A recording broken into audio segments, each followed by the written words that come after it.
Hello, everybody. Welcome to the newest episode of the Theater Enthusiast podcast. I am so honored and delighted, and honest, I do feel honored and delighted. I did not tell you that before we started, to welcome our next guest. He was last seen in the West End production of A Little Life, which, if you've heard the podcast, I actually saw in London twice, which I didn't tell you before we started. Please welcome Elliot Cowan. Just applause all around. Hello, welcome. Hello, thank you very much. It's a pleasure to be here. Yes, of course. So I always start the podcast asking, where are you from? Yeah, I'm English. I'm British. I'm from the United Kingdom. I was born in London, but I grew up in the home counties, or in Essex, actually, not quite the home counties, just a bit further out of London. And I came back to London in my 20s when I started at drama school and have never left. So I'm not quite a true Londoner. But I'm not quite a true Essex boy either, which has its own connotations. But I sort of straddle the two and very much consider myself a Londoner these days, and have generally made a career here and around the country here than anywhere else so far. Yeah, well, I feel like that's enough, but no, I'm just joking. Well, if it makes you feel better, I'm a New Yorker. I was born on Long Island, which is technically New York, but I lived in Manhattan since I was in college. But Mm-hmm.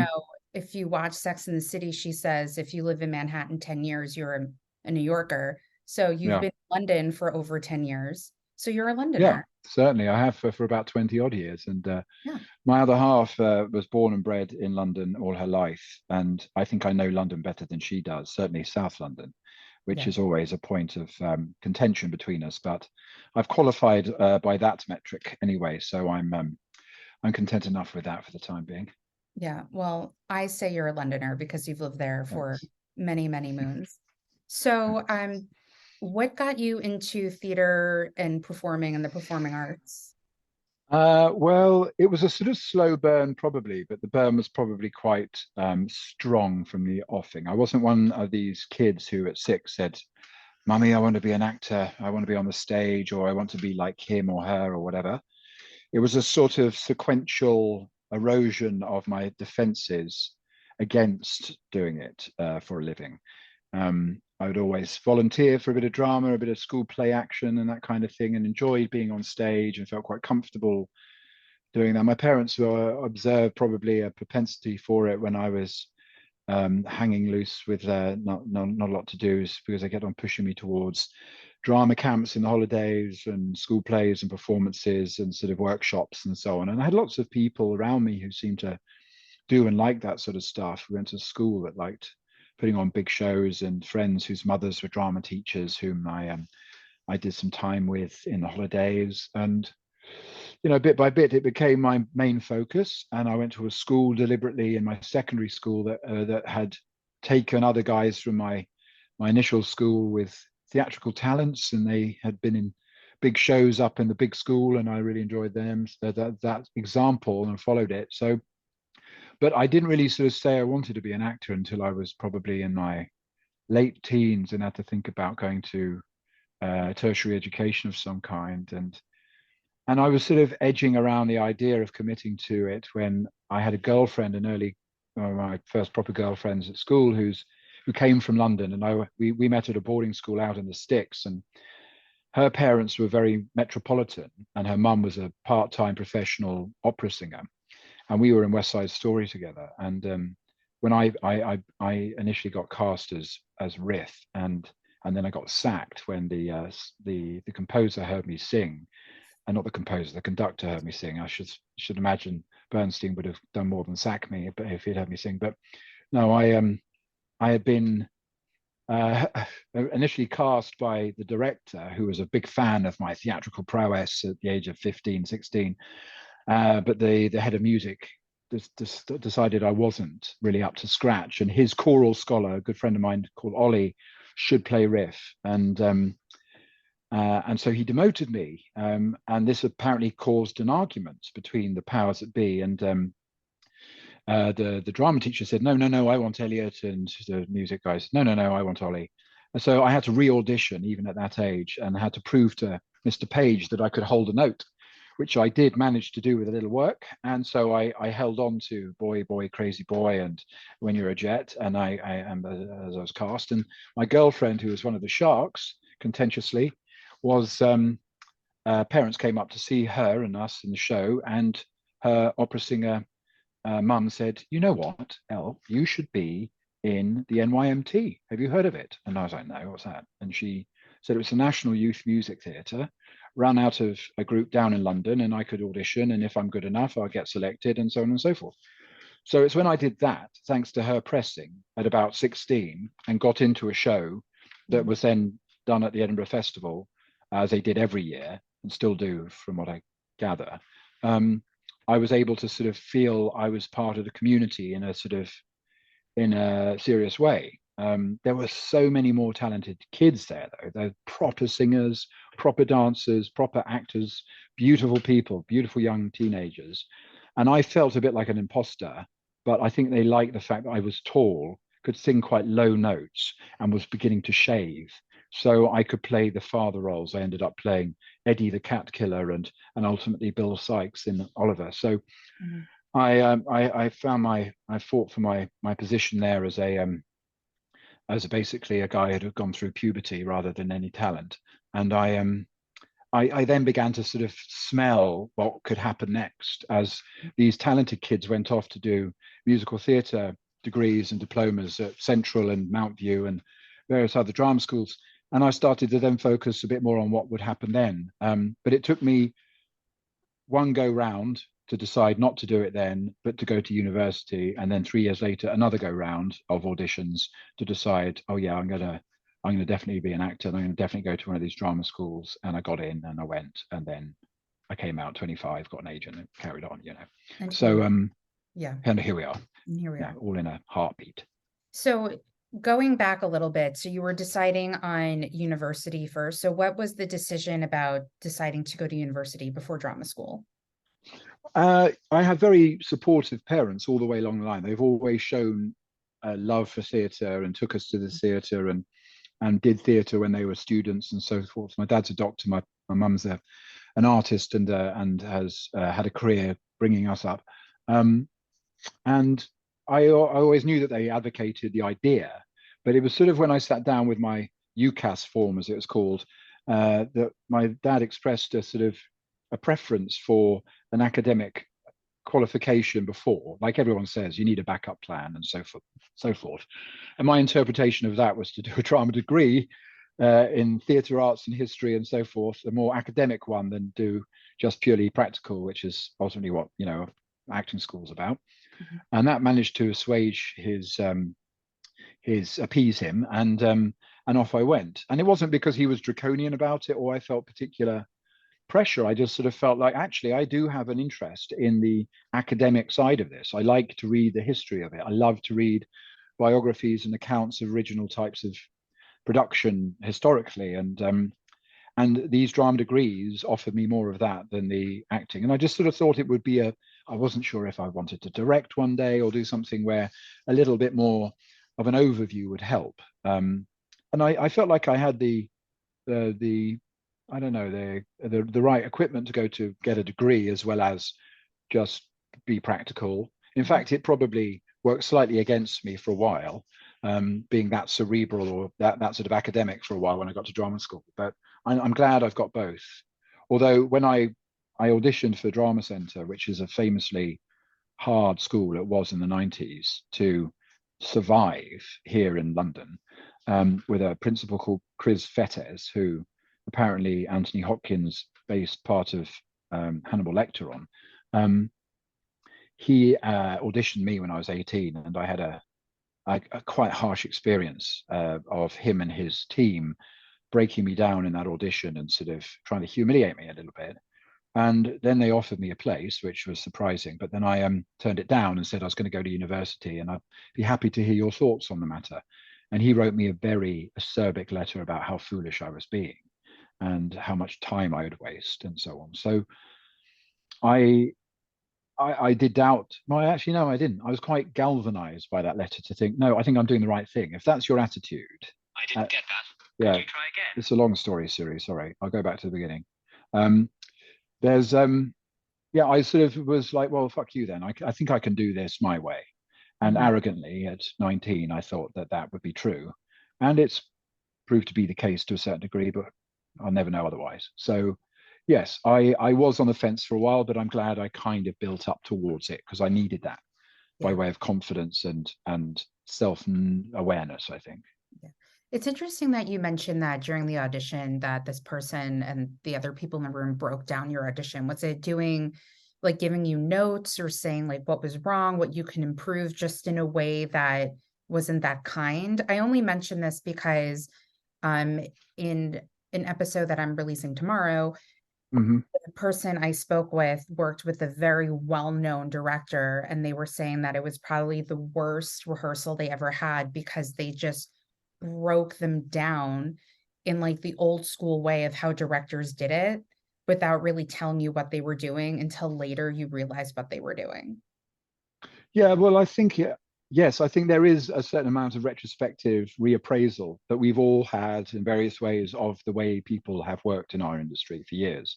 Mhm. And that may have, started at school and with professionals coming in and guiding us on workshops or certainly at university. I remember some overlap with, people in the biz Mhm.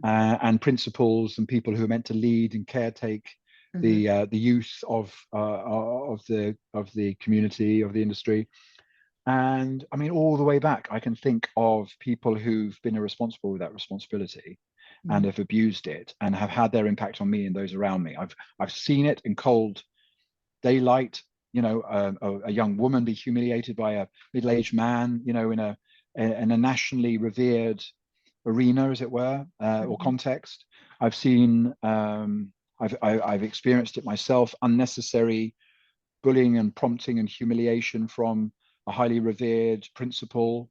And I've worked with some pretty old school directors who like to see how far they can push you. And being a white male, posh, as it for want of a better word, privileged background from a public school boarding school scenario, I wouldn't say that I necessarily attract it, but Mhm. I think it's been assumed sometimes that it's all part of the upbringing I may have had and Mhm. the context. I mean, I don't think it's even that discerning between me and somebody else. It's surprising perhaps sometimes when I might have had some pushback or emotional response to it. Or um, I think sometimes people like to find the biggest guy in the room and make them not so big or Mhm. not look so big in front of others. And I had a certain amount of chutzpah and confidence, and I presented in a way that was very much like, I know where I'm going, I know what I want, I'm going to work hard and get there. And not everyone wants you to have that for very long. Mhm. Um, and maybe there's cause to readdress that and to have a certain amount of self-awareness brought to that person's perception. But in this case, this particular school had a documentary made about it the year before it was released, just the year before, that I'd watched in my theatre studies A level, and it was gratuitous watching how much these young students were being torn apart and how much they were being pushed to their boundaries and breaking down in confidence back home in their bed sits, or having breakdowns in class, sort of suggested, or at least very least suggested, if not forced nudity in certain situations, and very young people, very exposed, and a very hard line about what makes an actor and what we should be like at that age. And I went into that arena, that little forum, and I saw it. I saw it spike in about half an hour in the terminology used, the presentation of the people in front of me.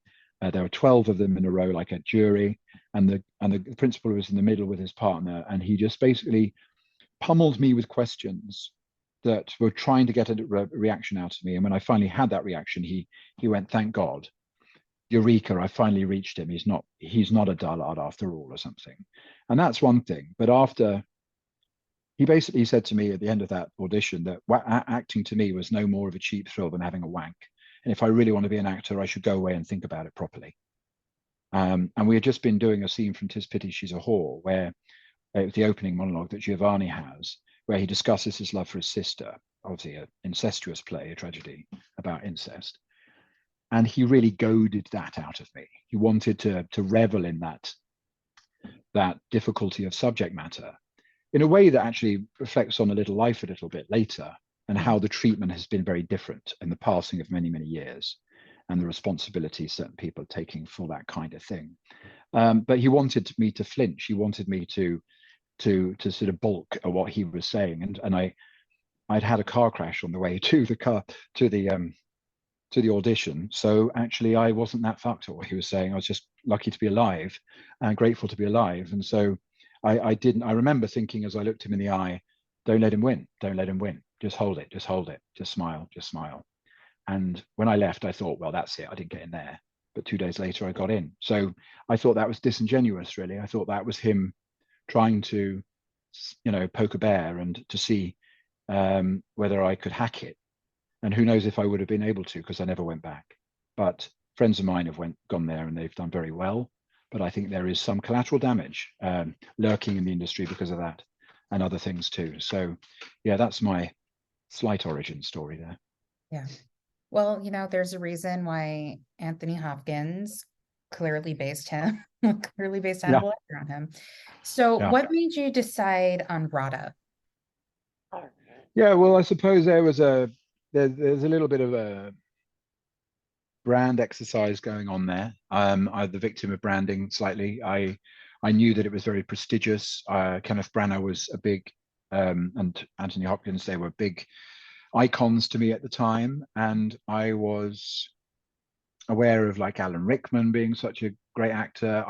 That's right. I also, whilst I was at university, I had started to write for a little sort of drama rag up there, and I had seen Adrian Lester come up and do a performance of Peter Brook in Us, or US, as a radio play at some studios near the university. And he was hot out of Rada. He was hot out of Company, which he had done at the Donmar and then at the Wyndhams or somewhere. And I'd seen that with my girlfriend from NYMT fame, and I was blown away by him and by that musical. And there was a continuity, a convalescing of these names around that name that led me to go and speak to Adrian and interview him for the rag. And whilst he was a bit later doing another show with Peter Brook, Hamlet, in Paris, and speaking to him about that was like, oh, well, I kind of like the sound of how he's come at this. And yeah, he was a big inspiration. So I had tried at 18 and failed, whereas I got into Drama Centre and Central and thought a little bit, well, it's a bit like that, not wanting to be a part of a club that accepted you as a member. And 3 years later, when I re-auditioned at a few places, including Jacques Lecoq and Lambda and others, Rada accepted me then. And it was just like, okay, I feel like that's going to give me the best run for my money in a sort of safer way than I had detected at the Drama Centre. Say. And a lot of my friends who'd gone to Central had come from NYMT, and I thought, well, I'm not a singer, although I come from the same similar stock or experience. I'm not like those guys. Those guys have got great voices, and Rada seemed a bit more kind of classically oriented, and that was definitely had been my strength. So I stuck with it, and in fact, I tried to defer a year to go traveling to France, but Nick Barter wasn't having any of it. He said, no, who the hell do you think you are? Come now or never. So I did. And I'm glad I did. Kept the momentum going and, enjoyed my time, worked hard, loved it there really. And got an agent whilst I was there and started auditioning and working before I left. So I was very lucky. It was a good bouncing ball. And I definitely use that resource all the time. It's funny how you have to shake off some and you have to then hone in on others. And some of it's only really begun to make sense latterly. But I do still recall, and I think I am created by that experience. And I probably have crossover with a lot of its other alumni that I have worked with too. So yeah, it's worked for me. Do you think your first drama degree also helped with your time at Rada and afterwards as well? And I do. Sorry, go ahead. I was going to ask that too, because you've played a lot of like historical roles as well as very well-known roles. So I was just curious to know how that helped. Yeah, I mean, I think I have a broader knowledge of. I don't think it's anything exceptional now because after 20 years in the industry, you work with people who've made the last 20 years or longer their, academy where they have turned over every stone they can and have a real deep knowledge of whatever branch of theatre that they've become particularly passionate about. But when you're 22, as I was when I got to RADA, I think I had a really broad knowledge of theatre for my age, of different types and Mhm. eras and epochs of it, from different parts of the world and different practitioners, different ways of approaching the body, different ways of approaching storytelling, themes and backgrounds and sort of genres of plays, not necessarily in their typical definition. We did this whole module on madness in theatre. And it was our way of connecting the dots through psychotherapy and back of how drama has studied the frailty of the human mind. Mhm. But it was linking together this, history of plays that included Hamlet or included Hysteria by Terry Johnson or included Antigone even or Iphigenia or something. It was going way, way back. But that was its thematic thread rather than just looking at all sort of history plays or comedy plays or whatever. So there was also memory plays. We looked at how theatre was used to recall, and storytelling approached memory differently. And so I had a sort of that kind of eclectic view on what theatre was. It wasn't just about being an RSC actor. I'm going to know all the speeches from Shakespeare and all the characters from Shakespeare and do it the old-fashioned way. I had an awareness of dance practitioners and theatre designers, as well as liturgical theatre. I did a module on the birth of theatre through the church, basically. So all of that kind of made me go, I loved it all. And it all sort of furnished me with this compost on which to then extract the more specific industry based goals of a training like RADA's.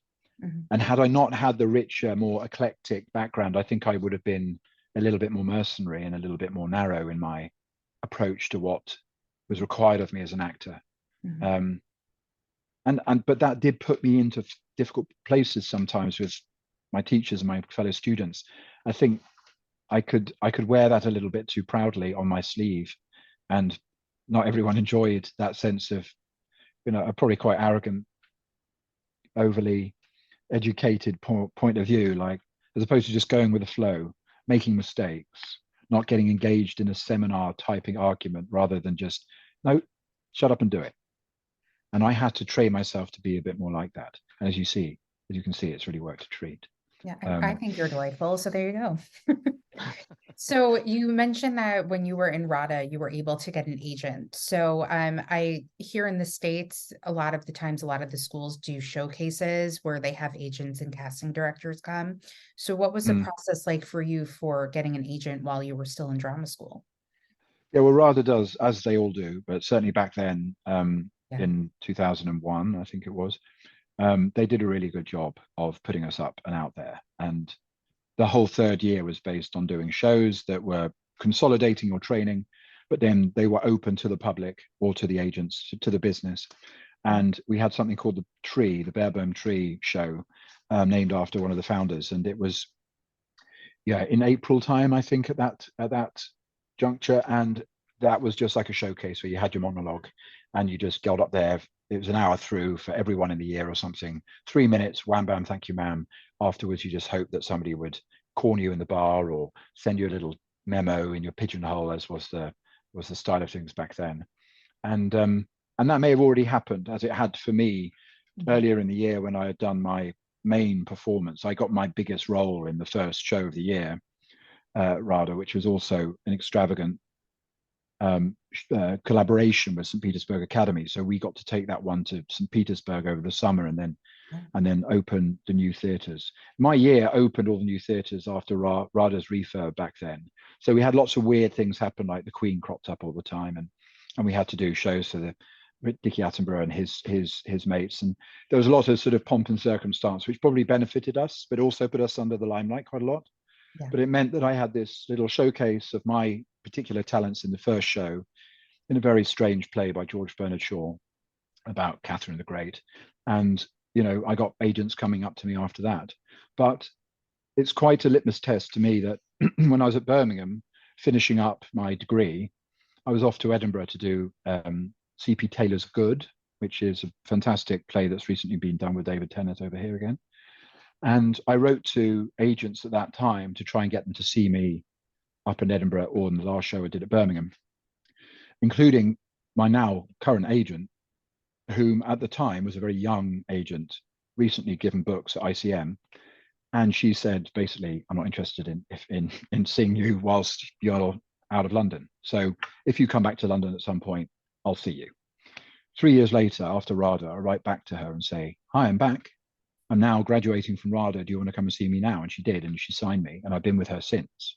Mm-hmm. So there was a real disparity of attitude towards pre-RADA, pre-drama school, mm-hmm. and the showcase that I was enabled, I was put on then to what Birmingham could do for me and my colleagues at that time. So if nothing else, it has had that leverage, and hopefully that's been backed up with what I learned there too. Were you allowed to audition while you were studying, like pre-agent? Not generally, no. Third year, things became a bit more lax, and we had an actor in our year who got sort of pushed forward quite quickly because he was from a famous acting family, and he ended up doing a movie in our first term of the last year. And that does happen. People get snatched up, and they're told that they won't get their diplomas and you'll fail and all this sort of stuff, for degrees as they are now. But it's normally the case. I think James Norton, actually, who I did a little life told me who told me recently that he had that problem with his third year when he got signed up for Posh, I think, at the Royal Court, and they threatened him with all sorts of failure and so on. If you go away, you won't finish the course, and this. But he went away and did it because it was a great play, a great moment for him, and it of course set him off, and he's not looked back. But they have this often insular, precious view about when you're allowed to mm-hmm. start being seen and start being employed by people. But I was lucky; the bits and bobs I did could fit in and around what I was doing at RADA, and I finished my degree and signed off in the conventional way. But in my first and second year, I couldn't. I'm pretty sure that would have basically failed me. If I'd gone away, I would not have been able to come back. So I stuck to, and I didn't have anyone to try and do that for me. I was pretty green in those years, and I really relied on an agent to open the doors for me. I didn't have any other contacts. Yeah. How did the movie Alexander come into your life? That was your first film, right? It was my first film, yes, and the biggest film to date. I mean, what a way to go, Oliver Stone as the director. So yeah, it was a hell of an experience. Yeah, a young Anthony Hopkins. Well, that was a big kick because as I've already mentioned, Anthony Hopkins was basically my god, and I got a chance to meet him and play him in a weird way. I will say, I know that you mentioned in the other podcast how you had an Alexander off with him. I'm not going to try to pronounce Alexander like Anthony Hopkins because I can't do it. So just letting. I'm not sure I can either. It was a few years ago, and even then, I'm not sure I got it. But it was. Well, it sounded very good to me. So. Thank you. It was a joyous way to spend a few hours, several hours, was watching all his back catalogue and trying to get to know his 20-something, 30-something intonation, which was a different style of acting as well, even for him, to what he does now and what he did then. So, yes, that was perhaps the wrong road to go down. But I was quite overwhelmed by the whole responsibility and pressure and opportunity to be in that film with those people and play his role with him, having not met him or got a chance to see what he was doing. But it was just a regular audition somewhere my second year out, I think, and I was on tour with an ill-fated production of Camille, Madame Ocamilia, and that was slightly ill-fated, but I was coming back every so often to audition for Lucinda Sison, who was fortunately an advocate of mine at the time and has been since, bless her, for just coming in. I was one of the strapping young lads who was going to be auditioned for riding around in a miniskirt next to Colin Farrell. So, I ended up putting myself on tape with her, which was still done at casting directors then, and then having the chance to meet him, Oliver, in a hotel in Kensington somewhere whilst I was doing a show in Oxford. And I came down, I remember, from the Ashmolean. I'd spent the day in the Ashmolean the day before, swatting up on some classical iconography, and also Robin Lane Fox, I think, if memory serves, he had worked in Oxford, on whose book the whole film was based. So, I felt like I have been sort of steeped a little bit in it before sitting down with him over a conference table and giving my best baton. And I was gobsmacked by how generous he was in the room. Like, I don't think I'd had many experiences of anyone, let alone a sort of prestigious big name like Oliver, saying so many nice things and staring at me in a way that was sort of like I could see he was really looking into my eyes and trying to perceive who I was or what I emanated. And I felt really like, disconcertedly scrutinized, but it was in a good way rather than a Chris Fettes way. And it grew from there, but it took months for me to hear back, because I think I said this in the previous podcast, that Anthony Hopkins didn't decide for a long time, and I think Oliver paired me with him. So I just had to sit on it for a few months before I was finally told. And then I had to do a strange read through of it in Dublin with Colin and others, before I had actually been offered the role still. And I had to fly from Italy, where I was doing a play with Cillian Murphy at the time, and sort of get special leave to go off and do that. And still the offer hadn't come. And I was like, come on, guys, it's looking like you're going to give it to me. When's the green light going to come? And eventually, soon after that, it did. Yeah. And it was then just a great experience. It was like a life-changing one for, irrespective of it being anything like for a film. It was just great being on the road with these people and working with these people and seeing these parts of the world. So yeah, that was great. I'd like another one of them soon. Thanks. Sure, I have the power to do it. So if you're I'm turning listening, to you. Yeah, yes, this is the one. This is. listen. I directed virtual stuff over the pandemic. Who knows what'll happen in the future? Yeah, well, it probably will get that easy one day. It'll all just be done from our bedrooms, or by something more robotic than us. So anyway. Oh, let's hope not. I mean, do you see, like, now that we're getting into it, do you see like theater or an aspect of the industry going in that way? I mean, they just had the SAG-AFTRA strike. There's still stuff about AI going on. Yeah, I think about that a lot. And I certainly did when I was doing A Little Life, because I thought to myself, because the strike was going on at that time. And I was, listening to podcasts and reading things about people's, the perception or their what's the word, their beef with AI and what was going on and what was potentially going to jeopardize us all in our industry, writers or actors and so on.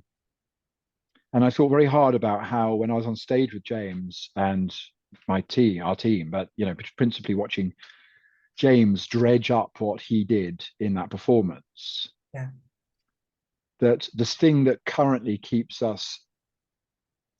powder dry, in contrast to AI in one respect, is trauma. And whilst I think in that respect, it's not the only thing, but I thought you could teach AI to come up with as much of this human experience as you can.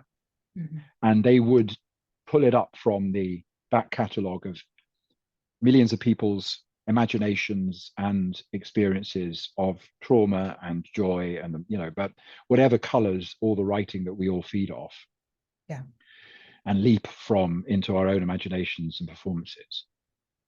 But I can't imagine anyone doing what I saw James do every night that wasn't a human being. And I want to speak for him. I don't know the background to any of that well of emotion that he was able to draw from. But I think some of it's got to do with trauma, even if it wasn't anything like Jude's. And likewise with my own interpretation of things as they come through me. that's what's resonating with me. Mm-hmm. And I allow myself to be that vulnerable, as James did tenfold, in front of 1,000 people or more, or whatever, in front of a camera, in order for it to live in the moment as something as close to the real thing as possible, that allows then us all to step into the empathetic experience of like knowing what that feels like, or imagining then, or having the empathetic experience of knowing what that feels like, whether you've had it or not. Yeah. And I have faith in the human reserve that rests in us all, that will defy the artifice of its mimicry. Mm-hmm. Because it's weird, because even with talking to James and the other cast and any other actor I've been on stage with night after night after night, how do you do it time and time again and Yeah. still make it real? And I know James, the bar there was exceptionally high, and he attained it every night, every performance. But I also know that there were ways in which he managed that healthily, so he could survive 132 shows. Mm-hmm. And we all did. We all do. That's the thing you do physically, vocally, and emotionally, and everything else. And that you might argue that that self-awareness, that adjustment, is almost like a form of AI, or it's not AI, it's just intelligence, it's artistic intelligence, Mm-hmm. and therefore it's not really real, because you're adjusting, you're doing some mimicry there that's not the true depth that you can reach on another night, but you're presenting it to an audience who can't tell the difference, in the same way you might argue AI will be able to in some way in the future, of our emotions. But I don't think, I have faith that will never be comparable to the true depth of human talent when it's being pushed to that degree with its imagination cut loose. And I think the convalescence, the communion experienced by us all in those moments is irreplaceable. Yeah. And that's what I'm holding on to. Yeah. But I thought about it a lot when we were doing the show, and I hope that that's going to stick with us, and we will always have that little bit of Prometheus fire, which no one can take from us or punish us for. I don't think it's so much a problem in like live theater as opposed to maybe television, film, and other mediums in that way. But, I agree, because with AI, even though they can make it as human as possible, it's not an actual human, and you can't get those same emotions and feelings as if it was coming from an actual person living through or creating whatever it is that they've gone through to create this character or this performance. Yeah, yeah, I hope so. That's what I've seen when I've seen versions of artificial human behavior in games and videos and films. It's often down to context and how you sort of receive something, and I think we can all be sort of slightly flummoxed by how things out of nowhere resonate, and there will be an argument and an access to very affecting performances of a kind that are completely artificial, as there have already been, because we can see something as innocuous as a dog kind of falling over, or looking into camera, that makes us want to cry, Mm-hmm. because you just need to be resonant with that somehow, and empathetic. And I suppose even the knowledge that what you're looking at could be fake might prevent you from taking that leap. But providing your suspension of disbelief is maintained by whatever criteria surround it, you might find that as affecting as just hearing a certain sound in the street that reminds you of when you fell over and grazed your knee running for an ice cream or something. And that's it. You just go, well, there I am back at there. That's all I needed as a cue. Yeah. And I suppose all of that should be embraced, and it will bolster and support the other streams of. And I suppose we've always had this challenge. We've felt threatened by the verisimilitude of photography or whatever, or of HD or something, and gone, whoa, that's too much realism. That threatens the artistry of what we do. But then we rise up above it and find another way of doing it that makes us go, right. For an example, like in A Little Life, this is a kind of clunky example, but over the last 10 years of being on stage, microphones are used far more ubiquitously on stage. And when I started out 23 years ago, whatever, that was just so frowned on. You wouldn't be on stage with Derek Jacobi and, with Anthony Hopkins or whomever, with a microphone anywhere. It'd all have to be done acoustically. And that's what, we all prided ourselves on achieving. But now, the last 3 or 4 shows I've done, I've had a little microphone in my hair. And I think that's good. That's good for the audience, democratically wise. Everyone gets a kind of like bang for their buck that they paid for. God knows they need it, £185 a ticket. But also it allows us to do things on stage which we never would have been able to do, with the sounds and the lights and the stage, the sets. And so, like, Your Little Life was ostensibly in the round, and Evo's taste for performance is very, very naturalistic and very, very kind of like detailed and subtle. And you wouldn't be able to honor that without some sonic support. Mm-hmm. And we would not be able to relate to each other in the intimacy that we did without that technical support. But I don't think it detracted. We just found a new style, not new style, but a particular style to play that play in that supported that vision and reached an audience successfully. And I think that's a really crude version of what other technologies bring us all the time, and will continue to do so. So I think we'll always just like lift our head above the parapet and see something further off that we can attain without with these demands. But then that might just be utopic. So yeah, I'll cross my fingers. Yeah. So just as a total side note, you mentioned games, and I was at a family dinner the other night, and I mentioned to one of my cousins that I'm interviewing you, and he goes, pull up his IMDb, and he saw all of these video games that you voiced, and he wanted me to tell you how cool it was that you voiced these particular video games, because they are a fan of said video games. So, yeah. So that's good to hear. Yeah. So to tie it into this podcast, I've brought up the video game aspect of the industry, but how does one get involved with voicing a video game character? Is it an audition? Do they just come to you? How does that work? Funnily enough, just this morning, I've been approached by my old voiceover agent, who got me work with a particular video game a few years ago that's come back and said, oh, we want him back for this sequel or something, I guess. So I think it's all handled by my agent ostensibly, but I think the crossover for me was aided by the fact that I worked with a theatre director called Kate Saxon in this country, who was doing great theatre around the country, often on tour, often in workshop form. She was, highly active in theatre, and then somehow got the crossover into video games herself. And I believe it may have been through university friends, but she then has become one of this country's top directors of games. And luckily, she got a big game 10, 12 years ago when they redid GoldenEye for the Wii, and needed Daniel Craig in as 007 and needed someone to replace Sean Bean as 006, I think. And because of Kate's experience in theatre and knowledge of me being an actor on stage, I think at the time I was playing Macbeth as well. So I was definitely on stage at the time. That was my vernacular. She got me in and I auditioned, and it was like any other audition. I had to fight them all off and prove I could do it.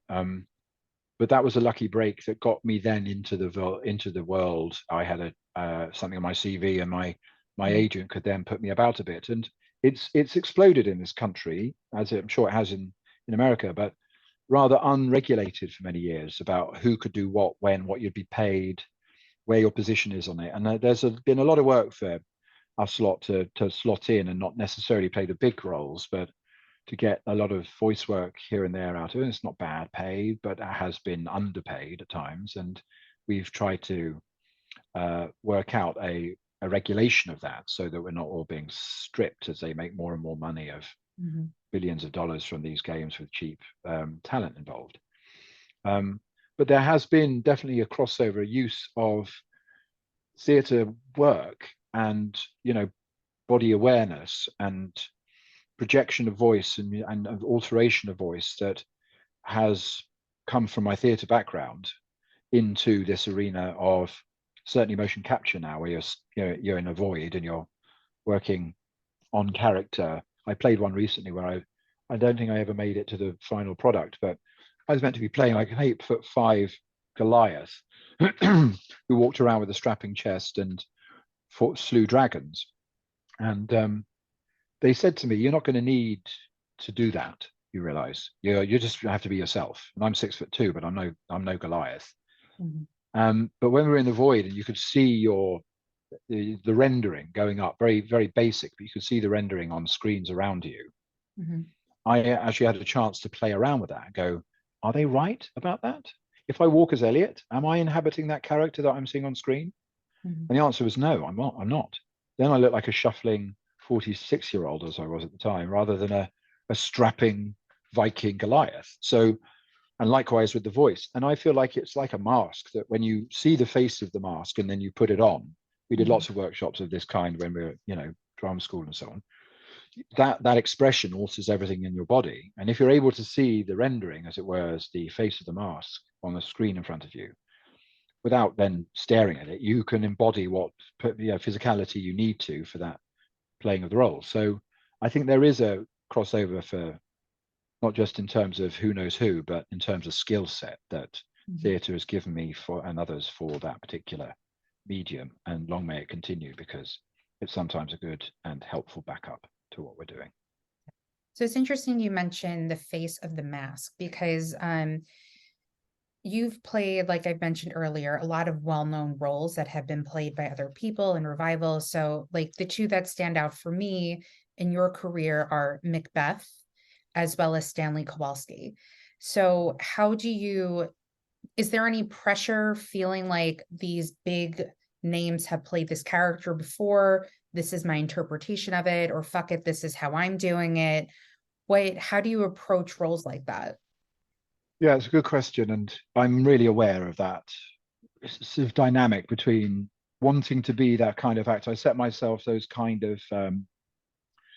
of structure for myself in the first 10 or 15 years of my career. I recognized it as a pathway in, right? I'm going to tick off certain roles I think I'm very castable for that are part of a classical canon.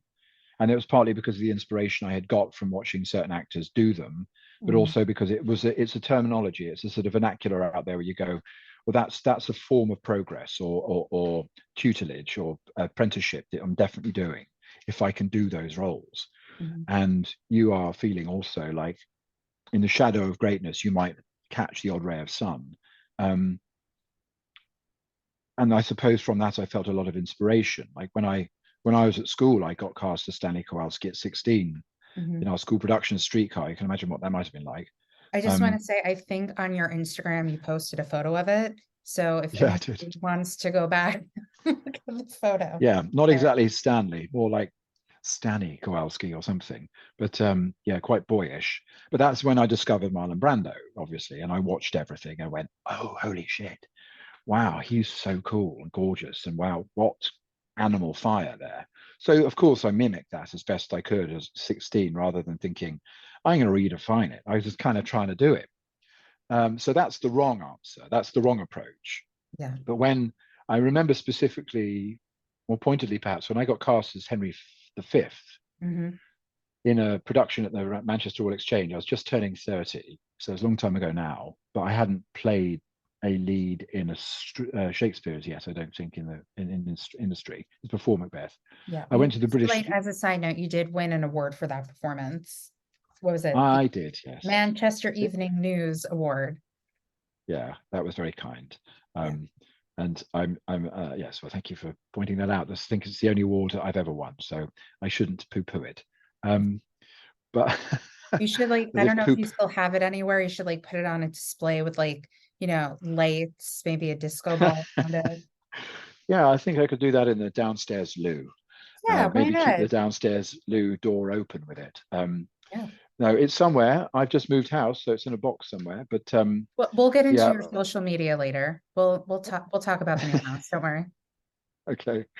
But when I really wanted to play Henry V. I was really excited, and I knew Adrian Lester recently played him, and other greats, of course, from Ken Branagh to Larry Olivier, people you can watch and like go, oh my god. But I took it one stage further, and I went into the British Library, and this was in, I don't know, 2004 or something, 7. And I sat there for hours listening to all the archive recordings I could find of Henry V, including like Donald Wolfett and various people from way back when. And what I garnered from that was not any sort of raft of things I wanted to nick and repeat and imitate, but was like, well, you know what? There's been such a range amongst just these guys who've been, significant enough to have been recorded at some stage. And I'd seen Michael Sheen, and I listened to his again. I'd seen him do it, and I'd seen Will Houston do it, I think, and the RSC. And I was like sufficiently intimidated, but then liberated by like, they're all doing it so differently. No, there are no rules here, really. Mhm. Rada had taught us rules. Peter Hall had tried to impose a whole, with John Barton, all the sort of rhythmic rules of how to do these speeches. But everyone was doing it their own way. No one really were keeping to any studied rules or sort of secure rules. So it just gave me a sense of freedom. Like, okay, now I'm just going to do what I believe to be what the play is about for me, and what the part is about for me, and what at this time in my life I'm relating to here. And also that goes for the speeches. I'm not going to get enslaved by this iambic pentameter, even though it's really strong and helpful in Henry V particularly. Mhm. So I suppose it just gave me liberation too. And then there are other times where it's worked in my favor, like I once played Mr. Darcy and Colin Well, Farrell. I'm not it's Colin Farrell. another. We'll talk about that one too. Because And Colin Firth. Well, we'll talk about it quickly. Because I Yeah. knew I was interviewing you. I knew of this miniseries. I interviewed somebody else for my podcast who's in that miniseries, and I haven't released their Oh, episode yet. Tom Riley. okay. Because Yes, of course. yeah, I interviewed him at the very beginning of the SAG after strike, and we're like, I don't know if anyway, it doesn't matter. But so I watched it last week for the first time, and that scene where she had you go into the water, I was cackling so hard. It was Well, thank you, because that scene is the embodiment of the sort of self-awareness of that yeah, particular production that it had, the irony and the satire that was infused in that show, which is brilliant. yeah. And so when I had to play what was known as Colin Firth's role, ostensibly then, I knew that I had to sort of doff my hat to that a little bit, and that was Yeah. in the writing, but at the same time, the writing would take care of it.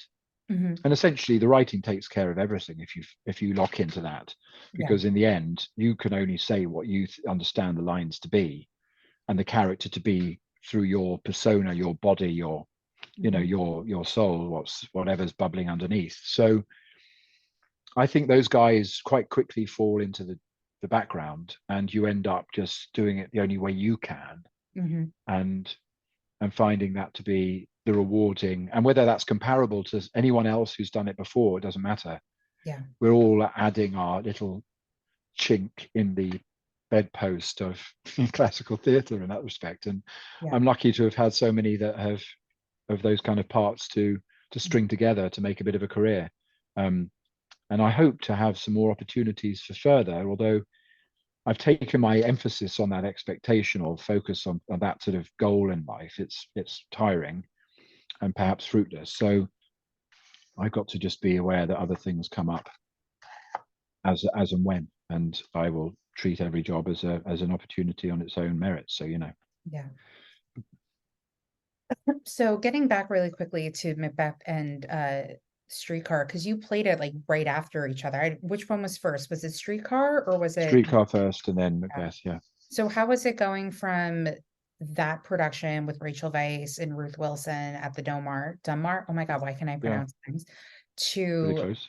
Yes, thank you. To performing Macbeth at the Globe, two Well, I very was known theaters in London, yeah. very prestigious roles, very monsters of roles. Oh, they were brilliant. I mean, I was very, very lucky and excited, and there seemed to be a continuity there. And I was grateful that Yeah. Lucy Bailey, I think, who cast me in Macbeth, had seen me in Streetcar and decided, oh, I think he could do this. Mhm. Whereas I think, despite having played some interesting roles up to that point, including Henry V, Yeah. I'm not sure many people in London were thinking that's what I could do.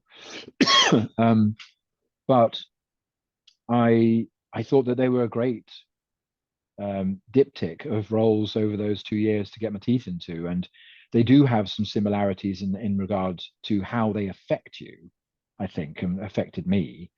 To be such a sort of antagonist central to the story. In the case of Macbeth, he's sort of antagonizing himself, I suppose. That being the tragic hero, he's not exactly beset. I mean, of the witches and so on, but you're not beset in the same way that, say, Blanche is by Stanley in Streetcar. But they both entail malevolence of some kind and wickedness and some form of self-destructiveness and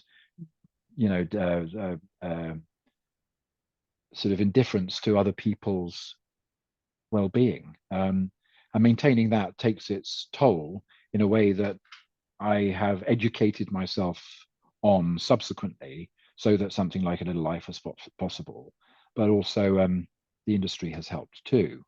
But there's a hell of a lot of fun in playing those roles in two vastly different spaces. The Donmar is tiny, some like, I don't know, 275 seater or something, and the Globe was 1800. Obviously outdoors, virtually 360, and with all that comes with. So they were both great educations. They taught me how to relate to audiences in different ways, even though they're sort of both thrust in a miniature way. You're doing the similar things on the Donmar that you are on the Globe stage, because there's always somebody just over your shoulder, and you've got to find ways to get to them, as well as, I think, in the Globe, obviously everything's written to be directed in that way. Shakespeare was giving you all the gifts of in a soliloquy to be able to alter your point of focus to, I don't know, the heavens, or to hell, or to a timeline that you could see in front of you, or a dagger indeed. Those plays are crafted to work in that space brilliantly, whereas I suppose the benefit of doing Streetcar in the Donmar was almost like you were on a film set, and you had cameras all around you, and it didn't need to be any bigger than what it was for Stanley and Stella and Blanche in their tiny apartment. So there was a bit of that synchronicity or suitability that they both shared for their space. And had we transferred to the West End, as was mooted at one point, that would have been a transference of things. We would have opened up the play differently then, just as they have from the Almeida recently. Yeah. So, but the Streetcar opportunity was definitely my biggest break in terms of like what that set me up to do in the future on stage in London. And I worked so hard to get that role, and I was so lucky to get it. Subsequently, I realized, I knew at the time, but I've heard stories of who was up for it and who didn't do it, who turned it down, who I was up against. All these things trickle down and you go, crikey, that was a bigger deal than I even realized at the time. And I was gobsmacked at the time. So, but people still talk about it. And the other day, in an understated way, like the other day, last year, I got a job from a self-tape, and that's so rare and so demoralizing to just get a yes from your self-tape the following day. You're like, oh, normally you never hear a thing. And when I got to set, the director said, so glad to have you on set, Elliot. Loved your Streetcar. Never forgot it. That's why you're here. And I was like, ah. Now, whilst the part I was playing wasn't quite like Stanley Kowalski, it wasn't up on the same level. Yeah. I was very grateful that the shorthand still existed. The reverberations were still there, and people still talk about it from time to time at stage doors or what have you. But at 32, as I was at the time, it was the biggest deal of my life, and I've probably dined out on that ever since, and still are, as you can tell. So yeah, they were two great shows. They had the challenges. I think Streetcar was ubiquitously admired as a piece of theatre, and Rachel and Ruth were exalted deservedly. Macbeth was more complicated, as it always is, doing so many of that play. Directors and designers actors are really up against it. What do we do now? Yeah. And it rarely justifies its reappraisal to that degree, but occasionally does. But I don't think ours hit the mark quite as much as we wanted it to. I think that can really go with any Shakespeare production. I mean, I've seen a couple of versions of Hamlet, and I'm not going to say which production, but some of them were duds. And Mm. it's, certain Shakespeare shows, they're done so much. And I'm not saying anything against your production of Macbeth. I didn't see it. No, Um, no. but I'm just saying in general, sorry, my chair keeps, there we go. I think in general with Shakespeare, you can kind of go either way with whether or not it's a good production, whether if it is, I just think it depends on people's taste. Yeah, and I don't know. Yeah, one man's horse is another person's something. It's just sometimes you've just gobsmacked. Even obviously, the brilliance of a certain production will make you forget or care not at all about you knowing what's going to happen next. We don't see these plays to find out what happens next in general. Yeah. Certainly, if you've been around as long as I have, and you know, but what you're looking for is that unusual and that unique cracking open of something there that you hadn't seen before, and Mhm. the reality in somebody's the truth, the authenticity of their performance, which you hadn't anticipated quite before through these words that have existed for hundreds of years, and Mhm. that doesn't reach everyone at the same time, the same way. Michael Grandage used to say, I think you know, people sat in B1 and B2 are having very, very different experiences Yeah. of the same show. And that's Mhm. always the way, and particularly with well hackneyed stuff from Shakespeare's canon. But we still try, don't we? Because there's something in there of all of his plays to listen to, Mhm. most of his plays to listen to time and time again and try and get to the bottom of. And there's also so many different interpretations of his shows that you can do. I remember I was speaking to a well-known playwright who came onto the podcast, and they were talking about a production of Hamlet that I don't think he saw, but he heard about it, where there was an actor who was actually doing the to be or not to be speech to Ophelia. Oh, really? Yeah, and that just changed like the entirety of the Yeah. performance. So it really just depends on the interpretation, I think. Well, yeah, yeah. You get often the ghost speech from Hamlet's father. Mhm. That's been flipped, hasn't it, by Jonathan Pryce famously, but others subsequently, I think, where people play it like a possessed. They're being possessed by a ghost, and the voice comes out of them as Hamlet. Ironically, it's so funny you mention that because I'm sure you've heard of Shakespeare in the Park here in New York. Yeah. So they just did a production of Hamlet, and that's actually how the speech from the father was performed. Ah. What was cool about it was the ghost of Hamlet's father was voiced by Samuel L. Jackson. So Ah. that was Ah. cool. But through the actor playing Hamlet, Yeah, so the he actors mimed it. Hammett, you hear me? Hamlet was actually lip syncing the speech. So it's like Right. Samuel L. Jackson's voice Uh-huh. coming out of this actor. Wow, that's a challenge I wouldn't like to have on stage. I've done those lip sync performances Mhm. for screen, and that's Yeah. exacting. To know everyone's, their every beat, every little breath of somebody Yeah. else's speech, but Yeah. to do that on. There was actually a woman who won the Tony, I think, last year for Hmm. performance. I think it was called Donna H, where she was lip syncing her entire performance. Like Bloody hell. I didn't see it because I just didn't get a chance to, but from what I was, Yeah. that's what she did. Shoot. Yeah. I don't know if I've got the patience and the sort of acumen to do that. I mean, it's like anything, you do it enough maybe, but I've tried to do it for auditions for various lip sunk films and never quite got there.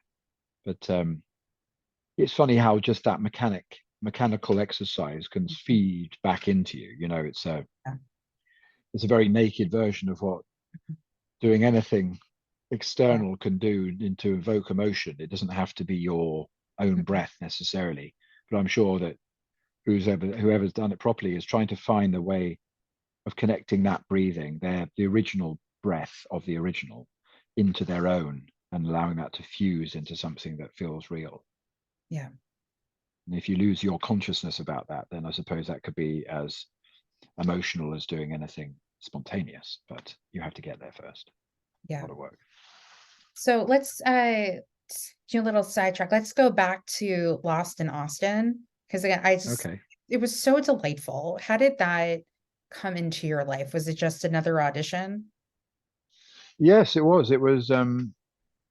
I had done a Poirot, a Hercule Poirot with David Suchet, Mhm. that I had got cast and bumped up the cast list in by a director who had favored me early on in my career. Lucky Mhm. to find such advocates. He actually also went to Birmingham, which kind of hurt, I think. But he's got a wonderful guy called Andy Wilson. He's done big shows here and over your side, and he got me into Poirot. And I know the writer of that particular episode liked what I did with the part of the baddie in that episode. And like I say, I only got it because somebody else dropped out, and I got bumped up the cast list. And then from that, he thought, I'm writing this show that he had an idea for called Lost in Austen. I think Elliot would be a good Darcy.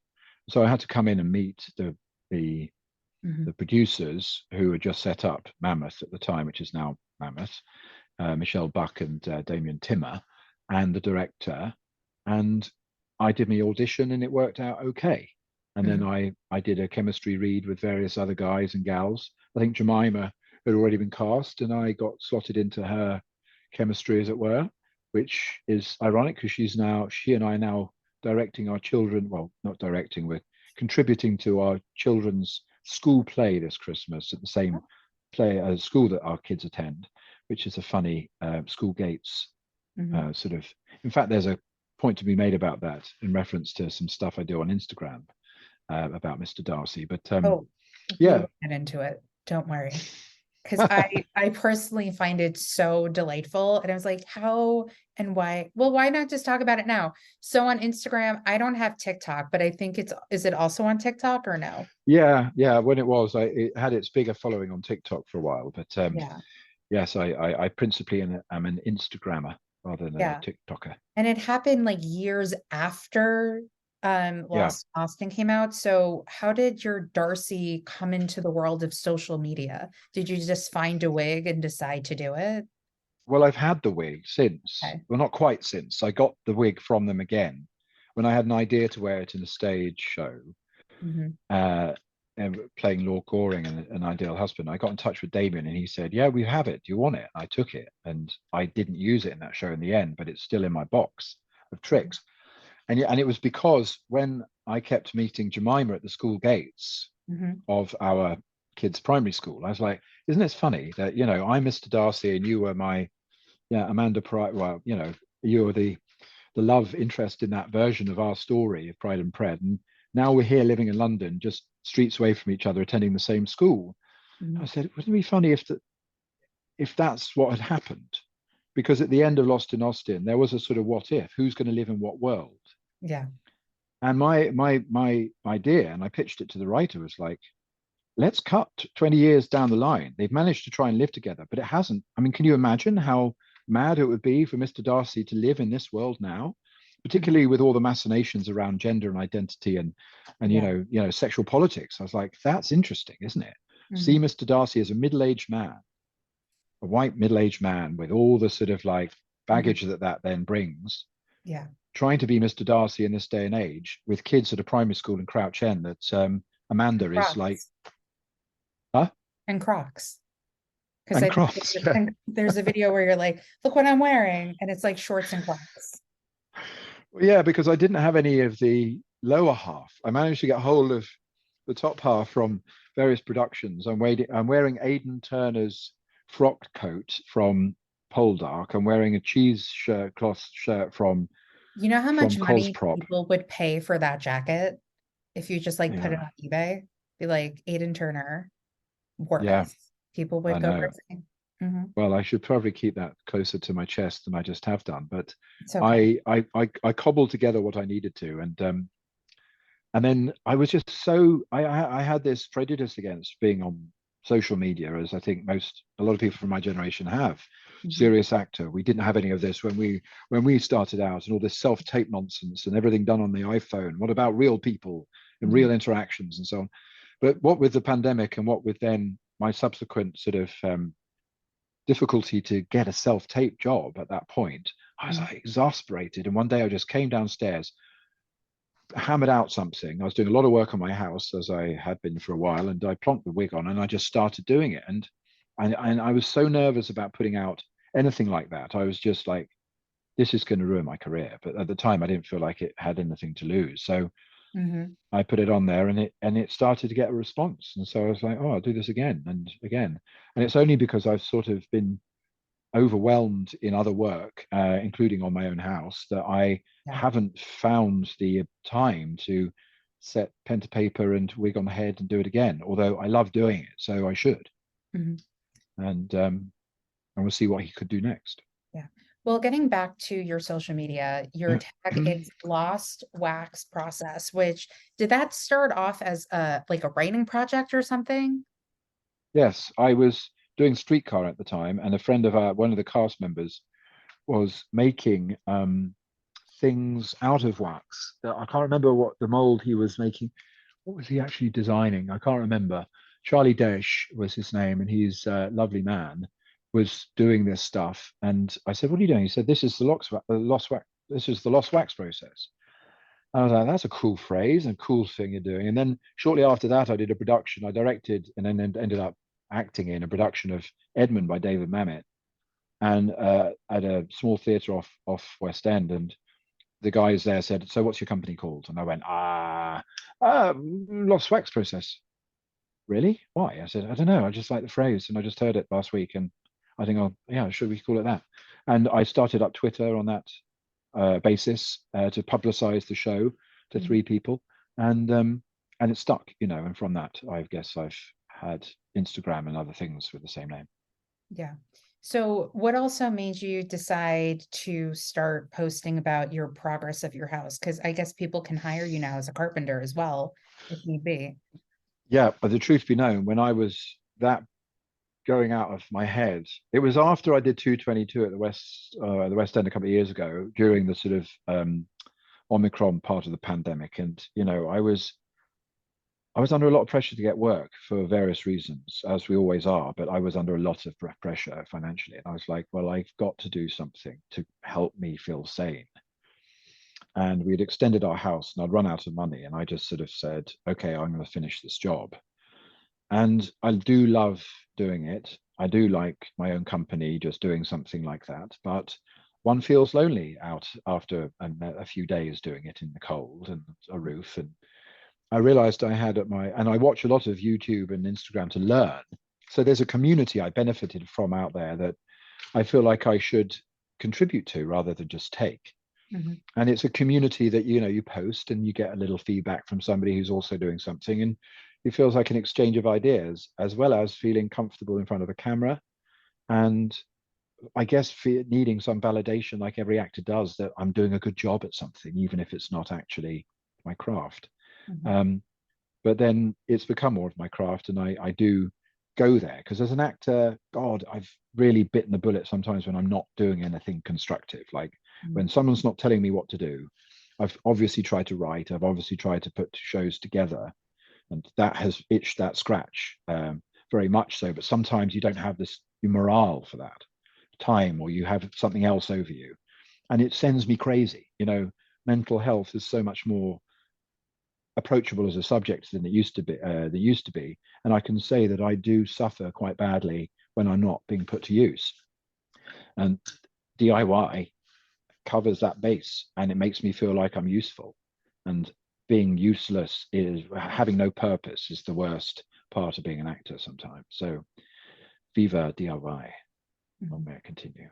Yes. So, the Lost Wax Process company has kind of been put on hold, but or how is it, has it now transitioned into just like your social media handles and your random Darcy or do it yourself videos? Well, like yeah, I think when I was doing a Little Life, my Lost Wax Process Instagram very much became the sort of Little Life Mhm. behind the scenes Yeah. Was thread. the hashtag a day in the life or something like that? Yeah, a day in the little life, day A in a day in the little life. life. Yeah. Yeah, All black and appropriating the. white. Just, Yeah, keep it it just sort of simple and grew into a sassy. sort of. Yeah, it just grew into that. That was the language of the production in my mind, and the way the shots look best. that I was taking of my colleagues and me and behind the scenes. And and I tried to keep to that little discipline. I also kept a journal, which I might do something with one day, and collaborate, amalgamate the two, the visual and the verbal, and telling the story of being part of that show as it was highly, publicized and lauded, and also but playing the dark side of it, the edge that was unexpectedly is necessary, but is the worst part of the play. Yeah. And got the least attention in terms of its PR and so on, because no one wants to go and, oh, that triumvirate of characters sounds like a must see. They want to definitely hear about how James and Luke and Amari and Zach are telling the story of the beautiful friends that they played, and I'm sort of the collateral damage that came along with that, and journalizing it one way or the other helped me process it. Yeah. So during that time, Lost Wax Process was that lens and black and white, and now I'm being released from that again, and I can be the more crafty weirdo that I am, with a saw and a drill in my hand. Yeah, kind of curious to see where the next stage of Lost Wax Process will go. Maybe whatever next acting project, or if and when A Little Life comes to New York. I have no idea, have not heard anything, but you never know.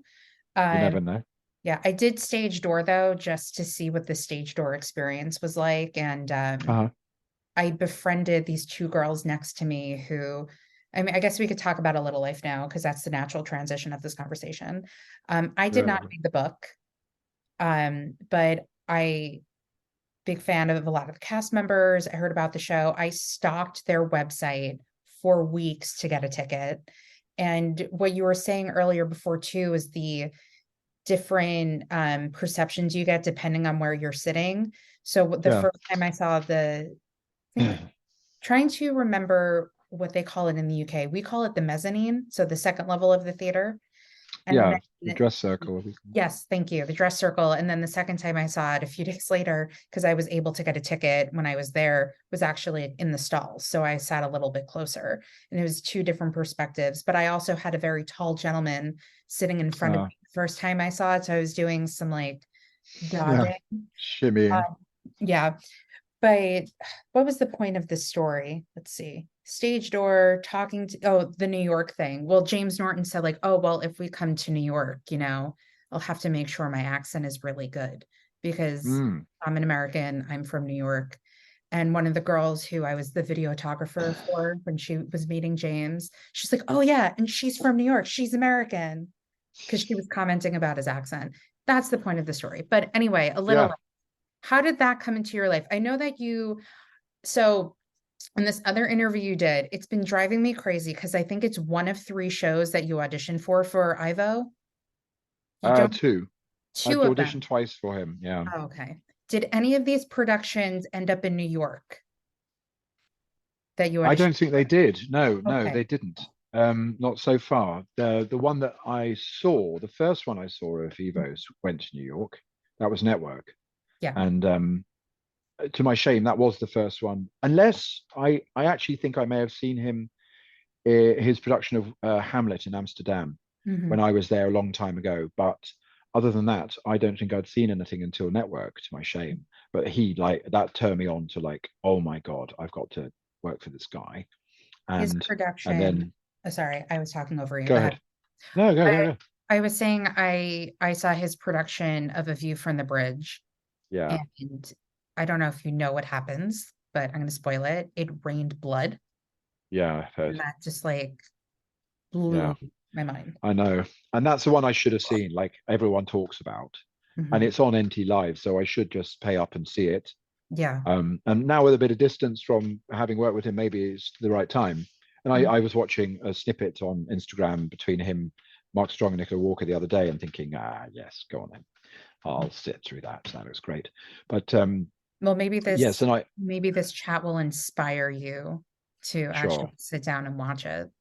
No, I think it has, and perhaps you've and the raining blood came up in my field of vision when we were doing A Little Life, because some people related that to the end of A Little Life, with the box. Yeah. And people who'd seen both were wondering if the box would do the same when they saw it hanging above everyone. and thought, well, is Jan really going to repeat himself so accurately as that? When I saw the show, I was like, that's like the most Evo thing I've seen out of the entire production when they just brought this box out. I'm like, that's odd. But then also the video screens on the side of the stage as well, that you kind of forget are there because you're so focused on what's happening. But then during Yeah, the certain scenes that James is going through, not to spoil it for anybody, but they fast forward yeah, the streets of New York, or it just becomes like white noise. yeah. All Yeah. of that. It's like the internal Hmm. POV of Jude, isn't it? It's like his emotional experience or Hmm. something like that. Yeah. Yeah. So I say It's those are like interesting. two most Evo things. Anyway, sorry, go ahead. I would say that they're probably yarn things, really. I don't know quite how they divvy up one against the other, but his partner and designer Hmm. is probably the guy who is coming up with that. Yeah. And Evo goes, yes, of course. I mean, they probably tussle it out. They've worked out their themes, they worked out their feelings and images that they refer to. But I think what was interesting about watching them work is that Evo very much steps back when Jan comes forward with something. Hmm. And it's all basically the plastic stuff, all the material stuff on stage, and would not want to interfere with that. It's pretty equal between them. Yeah. And maybe Evo gets the credit for that kind of look, but really maybe it's his partners. I don't know. Yeah. But I know what you're saying. It's very much on brand. Yeah. There's also, I think, Amari's character, I can't think of character names anymore, except for like yours and JB, yes, JB, where he's actually like on the stage painting throughout the show. yeah, And then yeah, Malcolm is also on stage doing his architectural design stuff. yeah, So there's a little bit of yeah. that as well. And Harold's cooking, which I And should Harold's cooking. is probably Mhm. the most what's the word, sort of like pervasive in its smells and effect on everyone, inclusive of everyone. Yeah, I Yeah. think that's very much his bag too, from what I've been told, and what having seen Network or the onstage presence and the meal serving of meals and the bar and the cameras. And yeah, that's overlaps with what little experience I've had of. I mean, I've seen Network, I've seen an audition for It's All About Eve, Mhm. and they're all in the similar vernacular of Yeah. cross media, multimedia, Mhm. and sort of bleeding the boundaries of theatre into the space, trying to include the audience in as much Yeah. of the experience as possible, immerse them as much as possible. Um, but I think there was a sort of apogee in what A Little Life did with that, or how that suffused with A Little Life. I think was very suitable in the main, and for most people were like very impactful. Yeah. And it certainly helped us to be. I mean, I was never on stage in the same way as Amari and Zach and Luke and Zubin. They inhabited that stage like pretty ubiquitously. I wafted in and out Mhm. like a terrible smell, but they I think it just meant that everyone kind of like sunk into the fabric of the experience as a cast. We Mhm. were sort of there in it from beginning to end. Yeah. It was nearly 4 hours long, and you sustain your concentration whether you're on stage or not throughout that time in a way that you don't when you're just a regular job that's 3.5 hours long. But it's easier when the trajectory start, and time flew actually on that show when Yeah. we were in it, because I think it just permeated the whole theatre, and Yeah. we were there for so much of the day we didn't know where we were in the day often. Yeah. So yeah, I think we got a lot of value from that, really. I will say as an audience member too, when people hear, oh my gosh, I hear that show is almost 4 hours long. How can you sit through that? Blah, blah, blah. But as an audience member, if the show is good, like August Osage County is a very long show, but it goes by so quickly. And that's the same Yeah. thing with The Little Life. If it's a good show and you're in it, then it just goes by so quickly. It doesn't even feel that long. No, I agree. And the opposite's true, of course. Short shows can be hellishly long if they aren't somehow, if they haven't drawn you in. And I think there's a lot of patience given to the idea of bringing the audience in and not forcing us to pay attention, but us allowing everything to sort of allowing the audience to come to the show. And that's Evo's direction, really, with our performance and the time and space given to certain moments. It played out in real time. Mhm. The audience can relax a little bit, even though it can be very demanding of them. They can relax and Yeah. and feel like they're being handled calmly in a way, authoritatively. And I think that allows the brain to go, not notice time, I think. Yeah. Um, So that's the way how it's do sort of perceived. you, yeah. Sorry, love. Sorry. No, it's totally fine. You were still in the middle of There's a saying slight delay, isn't there? And we go, what? Yeah, no, we're good. We figured it out. So you played three characters, Father Luke, Caleb, and Dr. Taylor, Trainer Taylor. yeah, Taylor. brother Luke. I hadn't quite ever made it to Oh, Brother father. Luke, sorry. Again, I told you Caleb these Traylor, and names. Hold on. no, it's all right. Hold on. I have the program. Let me look. Here we go. Brother Luke, Dr. Taylor. Oh my God, I can't speak. And Caleb. Anyway, so three very different characters, but they all are connected to Jude in his trauma.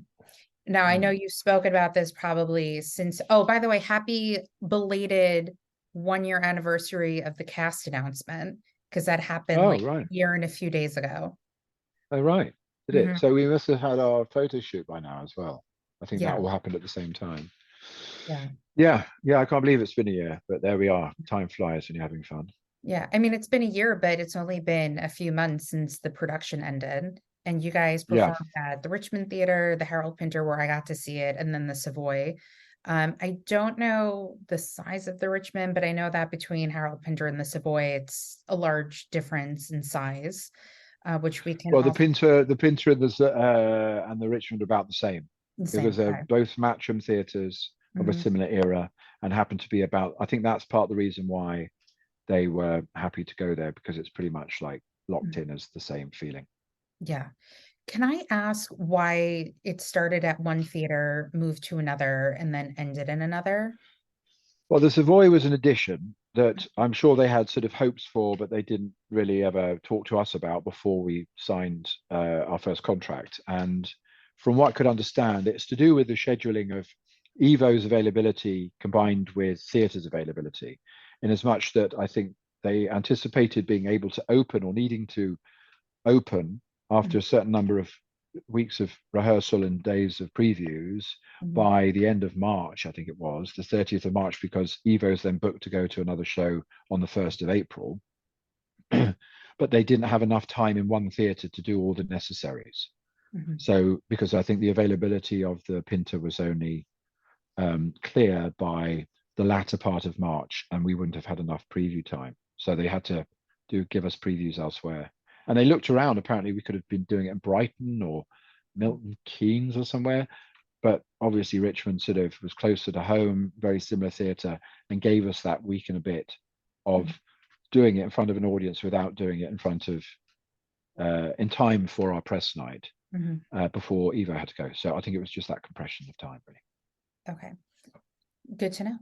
Good to know. So So, you nerdy get the deeds. part, and then you've also spoken about mental health and how it's important. And I know that um, this production in particular had mental health specialists available to the cast. How Yeah. did that help you with figuring out these characters? How did you figure out how to play these different characters differently? Because to become, and also you look also so different in life than you do playing these parts, if that makes sense. Yeah. Yeah. Well, that's the easy part, if you like, the Mhm. looking Yeah. like these characters or changing, altering my appearance in order to. I mean, I'm obviously dressed differently, and I've got a slightly longer hair and beard at the moment, but I didn't do anything too untoward for my appearance in order to look right for those three guys. There was no makeup. There's nothing really going on there. That was obviously the designer and I would talk about this haircut, this short beard, this, Mhm. and we went into great detail for every item of clothing. Even though everything's black, and Yeah. you might think, well, that's easy. Everything was specific to the deportment and the nature, the character, the background, the socioeconomic stature of the status of the character, and treating each one individually as if the others didn't exist Mhm. initially, and then you sort of try and find maybe a bit of contrast, or the way that one had to envelop the other, and the transition was seamless on stage, or there was a little bit of um, sleight of hand going on there, but nothing untoward, really, nothing too extreme. And then I suppose the difference between me and any of those characters visually is how I use my body and how I moved, and obviously my voice, but presented myself in terms of tempo and rhythm and shape. And that was fun. That was great fun and a great challenge and experience to undertake for each of those guys, irrespective of what that was really asking me, where that asked me to go with them. Yeah. Initially, each one of them is fairly benign. Well, not really, not Traylor, but there's a starting point of normalcy that you want to know for each of those characters, and then the drama takes you elsewhere. Yeah. And that's where the damage, or rather, the challenge for mental health might exist. And I guess I just allow myself. I knew I would be open to that kind of connection or those kind of like feelings. I wouldn't try to initially steer away from them. I wanted to sit in all of those needs and fears and vulnerabilities that those characters would. And that's where I knew the challenge to my mental health might exist after many weeks or even many days of exploring that. So I was keen to learn that they had that in mind. They had protection and support in mind, so that we could be as brave as we ultimately were, all of us, in exploring those themes. How did you figure out the accents for each character? That was quite instinctive, and I didn't comment on your earlier comment about being American and James's accent from New York, etc., Oh earlier, no, it's because fine. I made a comment to one of the actors that I really enjoyed his accent, and he goes, "Thanks, that means a lot coming from an American." I said, "And I'm a New Yorker." So there you go. yeah, But it was mostly just like these girls being excited that they were meeting James Norton, and then she just like pointed me out, and he said like, if I come to New York, if it comes to New York, and then he mentioned like where it might play. He said, "I don't think it'll be on Broadway. It could be here or here." So yeah, that's what I've heard too. But I'm sensitive as to what I mean. I'm like every actor. I don't know have an iron cast yeah, regard for my accents in that way. yeah, I do have a confidence and like let's go into this. I studied and I learned and I made decisions. It's all about choices. mhm, But weirdly, with those guys, I felt like there was something more instinctual about it. I mhm, had to find disparity between all three of them, but yeah, I also I didn't knuckle into the specificity of one place or another, mhm, particularly with Brother Luke, because you don't know where he's from. He lies yeah, about it all. And mhm, there's something nebulous about him. There's got to be something a little bit sort of mhm, indeterminate about him. yeah, And with Caleb, you learn a lot more about his specific upbringing. So I did bring some of that to bear. But with Traylor is also like a machine. He's like a device that's created in the show. You get something from the book. There is something in that, and in the dialogue, in a description about his softness of voice. But I also wanted, you gather the pace in that section of the show to create quite a powerful theatrical spectacle, be part of that. And ultimately, that's what I needed to achieve. And I found that the demand that I had on my voice every night mhm, kind of dictated where I needed to exist with it. mhm, It was almost like sort of, and I wouldn't liken myself to this kind of performer um, uh, casually, but like if an opera singer is an alto or soprano is hitting a top C sharp every night, mhm, there's a certain attitude to the voice of that you've got to have to protect it and to repeat it, and they don't do it 8 shows a week. So I found I learned through the progress of doing the show the way to place my voice in order for that to be the case, and to find a register that mhm, allowed me to shout what I needed to shout over what I needed to shout, at that point to make its desired impact. And when Evo heard that once, he was like, that's it, do that again, 8 shows a week. I was like, shit. So the accent was less important to me. I had a view of Dr. Traylor's voice, which I remember Hanya talking to me about with some hesitation, because I felt like he had a form of intellectual vanity about him and presented as a form of academic or medical intellectual that would mean his voice would be something slightly affected or slightly different to perhaps his surroundings, or what we learned of his, what we sort of got an impression of, because it's quite an impressionistic presentation in the book. And I just felt that that was a priority rather than sort of making him specifically from a part of America. I almost felt like he could be transatlantically affected, thinking he sounded more intelligent and more learned if it wasn't, if he was more transatlantic, more English sounding. And that had, in the same way that I think, for instance, in Anthony Hopkins' portrayal of Hannibal Lecter, to bring it back again, I know that he just went with that instinctually. And whilst there was a southern drawl to it a little bit, there was also a sort of, you know, there's a flatness to it, which kind of doesn't quite sound like sort of Clarice. Do you hear the lambs screaming, Clarice? You know, he kind of goes into a nasal flatness, which isn't fully American, full-on American roundness, rhotic roundness. And I sort of thought, that's menacing and nebulous and mechanical, and I'm gonna try and do that kind of thing. And as I say, the demands of the show kind of allowed me to find that exactly. But with Brother Luke, I felt like he needed to be something, you know, avuncular and unintimidating, something accessible, something warm, something touching, something unthreatening. Yeah. And I sort of found a voice there too by just hearing myself talk all the time. You know, recording myself and then getting to a place where I was like, yeah, that feels like him. And with the body and the clothes, I'm sort of a bit more like that, organic, than some voice coaches would want me to be, or dialect coaches would want me to be. But in the end, if I believe it enough, if I'm there enough, if I'm in character, I feel like other things are taken care of somewhat.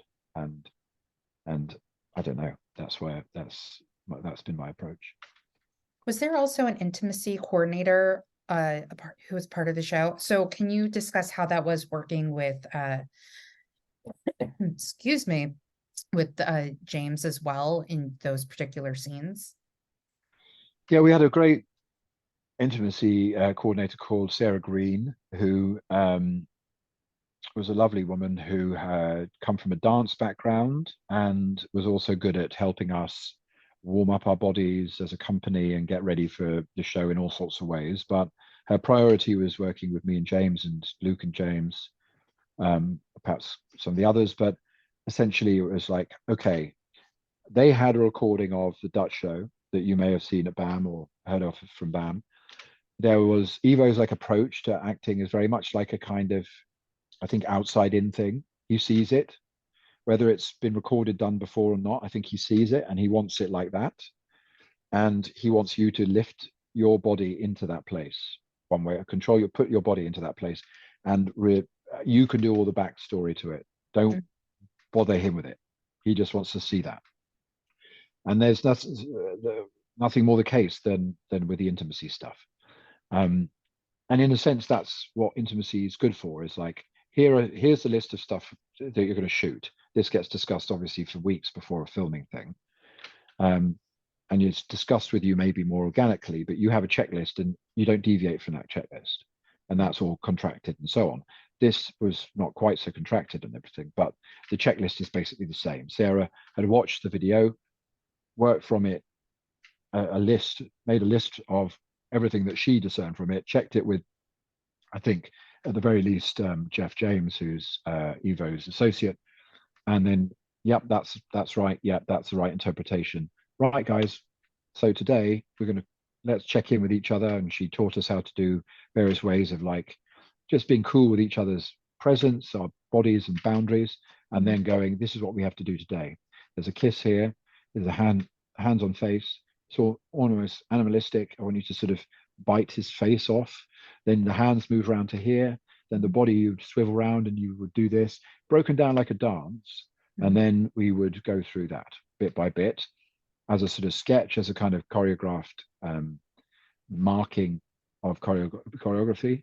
And then we'd integrate that into the action, which we'd already rehearsed up until. It was all very fragmented, not least because I got COVID in the middle of it. So there was a bit where they were rehearsing bits without me up until the intimacy with the understudy with Mark, that I then had to step into as rehearsed by the understudy and also presented by a previous actor in different productions. So really mechanical arrival at that moment, and then mechanical checklist of intimacy that then James and I had to just go, fuck it, let's do it. And there's that moment where you're like, okay, we're in each other's faces and mouths and bodies for the first time. That's a little apprehensive, like it would be with anyone you meet in any context, but you've laid out the boundaries, the anticipations of all of that. So we did it with as much, ease and courage as you could possibly muster. And James is so dead cool with everything like that. And I hoped I emanated the same level-headedness. And we just was respectful in terms of mintage and dental hygiene and bodily hygiene, and then just got on with it, And once you've done it, and you can go back to it like anything and just repeat. Yeah. Was there any type of I want to say bonding or level of trust that you guys had before you started doing it, or did it develop over time? If that question makes sense. Because there were no games as such. Like Evo wouldn't indulge in such things where you're like, okay, now everyone in a circle, and James, if you'd like to just fall back, we'll catch you. Or zip zap boing or anything. There was just Sarah was responsible for us engaging person to person, different configurations, pairing off, discussing what parts of your body you might be self-conscious of. You don't like being touched, you do like being touched. Levels of intimacy that you might have had that wasn't so good, and you began, and this is what, and you would engage with each other's bodies accordingly. So shoulders, I'm going to touch your arm now, I'm going to work down to your fingers. Oh, sorry, no, you say you don't like your fingers being touched, so let's move on to the other arm already. Things like that. You get an intimacy and a knowledge just sequentially in an afternoon, and then you move into sort of higher detail, I suppose. But I guess casually, James and I would build that up colloquially, just chatting and sharing stories of maybe, God, I remember when this happened and this person didn't do this, and God, I just was so overwhelmed, or maybe I was overwhelming of them or whatever. And you just sort of break down some conversational barriers, so you're getting a sense of each other. I've known James a little bit for years, but we'd never done anything like this before. And it just turned out to be, I knew the way we spoke to each other from the off that we were going to hold each other in the best sense, and be there. And I checked it, and I established with him from day one, from the photo shoot day, I said, by the way, before every show and after every show, I'm going to be coming to your dressing room, and even in half time, and just checking you're okay. I won't leave the theatre until I know you're okay, and I won't do the show until I've seen you.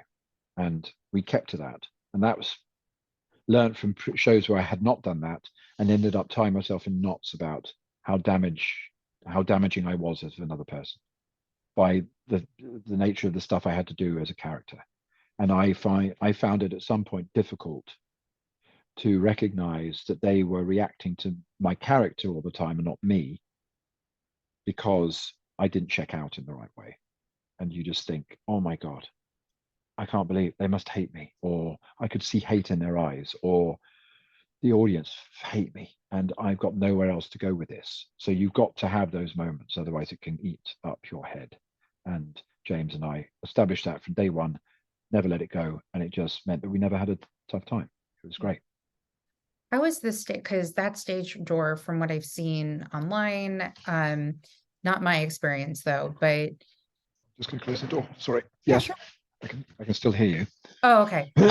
So you mentioning that, because you've played these types of characters before, and obviously these three characters in A Little Life are, not the great the greatest. What has the experience at the stage door from the audience members been like? Yeah, well, it was great actually to have that interaction with Mhm. people who had just come out from the show. I mean, I've never seen the like of it before or been part of the like of it before. That thing has grown culturally, I think, in London recently. Yeah. Um, and whilst I've seen versions of it, and I've not really been included in that, to be honest, because normally it's about famous people. Mhm. This was like about the whole show. There was sort of a purging or a communing of feelings with us, as well as wanting to see the beautiful men that emerged and women who emerged. Um, there was a sort of an excitement about the show and the characters and the story and the affect of people Mhm. that people had from it. And sometimes I felt I couldn't deal with that. It was a bit overwhelming if I felt tired or worn Mhm. out or just sort of just needed to get home, see my kids or get on. But more often than not, if I went down the line, as we called it, it was so gratifying because particularly playing bad people. And people would obviously say, as I came towards them, "Oh God, I don't know whether I should ask you to sign or punch you in the face," or "Oh Somebody my actually said God," that to you? a lot, yes, a lot of that kind of, "Oh, I don't know if I should spit you or slap you or whatever." There's that little jokey recognition that, of course, you've been horrendous, and people have wanted. I mean, they often said I had to hold myself back from coming up on stage and smacking you in the face or slapping you in the face. So I Mm. hated you so much. You were so awful in the best way, of course, then they would say. Yeah. And I'd be like, yes, of course, thank you. Thank you for saying that last bit. But I knew, I mean, 9 times out of 10, all of that was good feedback because they were then interacting with me and we were both purged of the knowledge that that's who I was or the feeling that that's who I was. And they would hear me speak and I would be, hopefully polite and interact with them and we would both be relieved. And sometimes that became quite intimate. I know James and Luke, but particularly James, had great intimate moments with a number of intimate moments with people who were like Yeah. whose life had changed because of the book, and then life was further changed by seeing James. Yeah. And he was very patient and generous and touched by all of that. But even me sometimes, like I think people sometimes came to me by default because they couldn't have spoken to James or Luke, or they came back to the theatre another day and they bumped into me. But I did have people sort of telling me how important it had been to see certain things portrayed on stage they had felt in their lives or experienced in their lives, and that it gave them strength to see what other people may have gone through like them, and they were sort of seen by the level of anxiety that was demonstrated through the trauma of, or rather, trauma demonstrated through the anxiety of the characters, particularly James and Luke's, rather William's inability to deal with that sometimes, and the recognition perhaps of characters who had been that I was playing that on one hand were sort of beguiling and charming or like intoxicating, but on the other hand completely malevolent and destructive, and to feel that of them gave them reassurance that they hadn't been stupid in their own lives, or Mhm. it's out there that that's what's happening to people and not just them. um and it was and people were just very sweet about the ability, what I was managed to do with each of the characters and switch between them, and I just about the craft simply, Yeah. the moments that they saw that in action, they were like, and then they'd meet me and I'm like this, and they would go, wow, okay. So I got a lot of, nourishment and ego fanning from that kind of thing, which is important to an actor with a fragile ego. So it sort of worked. It was always lovely, and and to feel like we had that community of audience around us just was very exciting. Yeah. So yeah, I miss it. I miss that a bit. I'm very proud to be part of it. And there's a wonderful photo I managed to get of the stage door of the Savoy on one of our last shows that the wonderful general manager of the Savoy called Maxine wanted a copy of, that she then gave to all her staff on the closure of the show, because she had held them so well. All the ushers in the front of house and box office who had to deal with all the screaming and crying and vomiting and fainting on our behalves. Yeah. And she had helped them manage that, being their boss. And then they all got a copy of the photo I took, including, and then she gave one to me, of how that stage door looked on that occasion, Yeah. and how proud she was of it. So it's a sort of emblem that I guess we all carry with us a little bit. But it was an exciting time around. Yeah. Was there any particular performance where there was an audience member who acted, or not a particular performance, but was there particular audience reactions that would happen every night? Not every night, but frequently, like gasps or crying or vomiting that you mentioned, passing out? Yeah, yeah, all of that happened, and sometimes it happened in similar places. There was a sort of delayed reaction sometimes to the first sight of blood, when Mm. Jude has first wrapped his towel around him and he's bleeding. And I mean, it's about half an hour into the show, Yeah. and no blood has been seen up to that point, and then suddenly it's fairly innocuous, but Yeah. for people who don't like blood, they suddenly see it, and then about 5 minutes later, you get somebody staggering out, going, "Oh, I'm trying to hold on to it, I can't." Mm. And there were sort of like key moments like that.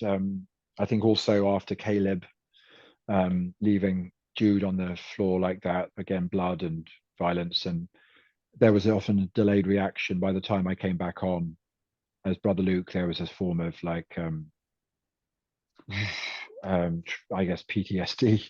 going on through the audience there. We often seem to stop at a similar time when the audience, when the show needed to be stopped. And it was often the hardest time for James to go back into it. God knows how he kept doing that. So that was amazing. But yeah, I could feel gasps and horrors at certain things. That there was a moment when Caleb slapped Jude in the face out of nowhere, and people would get that if I got it right. And also there was a moment in Dr. Traylor where I discovered the real intention that Evo had for Traylor, despite the fact he made it quite difficult for me in one sense, because by that time you kind of feel like something bad is really going to happen. Mm-hmm. That he wanted Dr. Traylor to be almost reassuring, or relief, or like a savior feeling. And this is the case with Brother Luke too, but less jarring, less instantaneous. Yeah. And then when Dr. Traylor asked Jude to remove his clothes, people go, "Oh no, Yeah, he's not going to do what he should do." And I could hear people gasping then, like, "Oh no." I mean, there were moments where I think I've been told people would go, "Oh fucking hell," just at the point of another disaster besetting Jude. And I think the same with the book. I remember putting the book down and staring up into the ceiling, shit, really? And I think those who know the story well share a knowledge of when that might be. And I think people have often heard each other in the audience say those things amongst themselves, but I rarely did. I was you're very much in it, even though they're very close. The audience are very close on the stage. I felt so little distraction from them on this show, personally speaking, because I just sort of felt enveloped by it all. As I said earlier, it just sort of really pulled us in. So I felt quite impervious in a sense. Well, like I mentioned, if and when the show comes to New York, you need to come back on so you can tell me about the New York audience reaction, because I feel like it's going to be a little bit louder than that. Yeah, I heard people walked out quite a lot from the one in Holland, and James saw that production, and I think there was quite a lot of overt not cancelling, rejection of it. And I Mhm. think there's a version of that coming from direct from the book and the author, Yeah. or in reaction to that, which I have no view on because I don't feel that way about it. But Mhm. yeah, I can imagine New York might have a stronger reaction, and I hope that that won't be coloured too badly by the Brits being involved if we're lucky enough to be involved. Not I'm at all. I sure mean, James will be, but yeah, there's the Brits do good work that come to that shouldn't be a problem. I don't think so. yeah, The show is yeah, I good, hope the not. cast is good. At least in my point of view, New Yorkers don't care as long as it's a good cast. I think people want that. They want the original cast of the production that did it first to come over with it. At least for me, that's Yeah, what I want. well, I suppose they've changed it once from Dutch to English, which makes Yeah. sense on one level, but Mhm. it could also go through another iteration. You sort of realize, I think Evo found this particular, I mean, he loves his company back home, I understand, but I think sometimes his work abroad is not quite so comfortable because Mhm. he's dropped into a system which isn't his own, Yeah. and it's not quite as organic or as holistic as his company is. Um, but he seemed to react so well to this material and this company. Mhm. I wouldn't. I was about to say, well, he can change it a third time without any problem, and he would be able to. But I think there was something that clicked with this company and him, and I would like to think that that would be worth protecting. And I think because we could have extended on into the West End, but it would have probably meant a change of cast in some way or other. Yeah. They weren't willing to do that to this particular production, just to Mhm. refit it as they are like with 222 or Yeah. with Cabaret or something. So I think there is something quite protected about that. Whether that gets carried over into the future, I don't know, but I'd love it to because it's been a huge dream of mine to work in New York, Mhm. and as yet it's unrealized. So I'm going to think it so until it's manifest. We're gonna manifest it to happen. I had somebody on here like a year ago and they wanted to do Shakespeare in the Park, and I shit you not, a year later it was announced that he was gonna be in Hamlet in the park. And we're like, let's just Wow. manifest it. So Yeah, this we is the can, place to come to for yeah, these if it's things. not A Little Life in New York, it'll be another production of something in New York, whether it be somewhere on Broadway or off Broadway or, Brooklyn, wherever. There's a lot of Yeah, places, you I know? hope so. I hope that is the way. I mean, I know a lot of people saw that show, but it did interact, unfortunately, with all the strikes. So there was a feeling like it kind of like fell slightly on deaf ears because we weren't bouncing into, Mhm. haha, there's more work afoot. It Yeah, was like, oh, no, no one's working now, so everyone go home. Um, yeah. but it was, yeah, I think a lot of people saw it, and I was aware that from all over the world, so it should have some reach somewhere. I mean, a New Yorker saw it when they were in London twice, so there you go. But it also got released in cinemas too, which was, Oh yeah. yeah. But not in New York though, because I think Hanya, I can't pronounce her last name. She was saying that if for certain reasons it can't be released in the US. So and it's coming to New York. Oh, right. Yeah. Yeah. I guess that's something to do with how it might have been a TV series at one stage, or something to do with that. Or maybe she's just keeping her powder dry for when it could be another iteration in a different medium. I don't know. I imagine that the success of the stage show might inform what people think of it Yeah. as a TV show, say, but I know that was a struggle prior to the Yeah. event, and no doubt quite wounding as the creator to feel this kind of tussle with it. Yeah. But she was greatly heartened, I think, by the success of the show and what people feel about the story. And Yeah. I think she's obviously brilliant. Yeah. I mean, it was great too, because she was involved in a way in your production and you were able to speak with her. And did she give you any notes on the characters, or did you go back to the book a lot? Did you reach out to her a lot in regards to your research or development of the characters?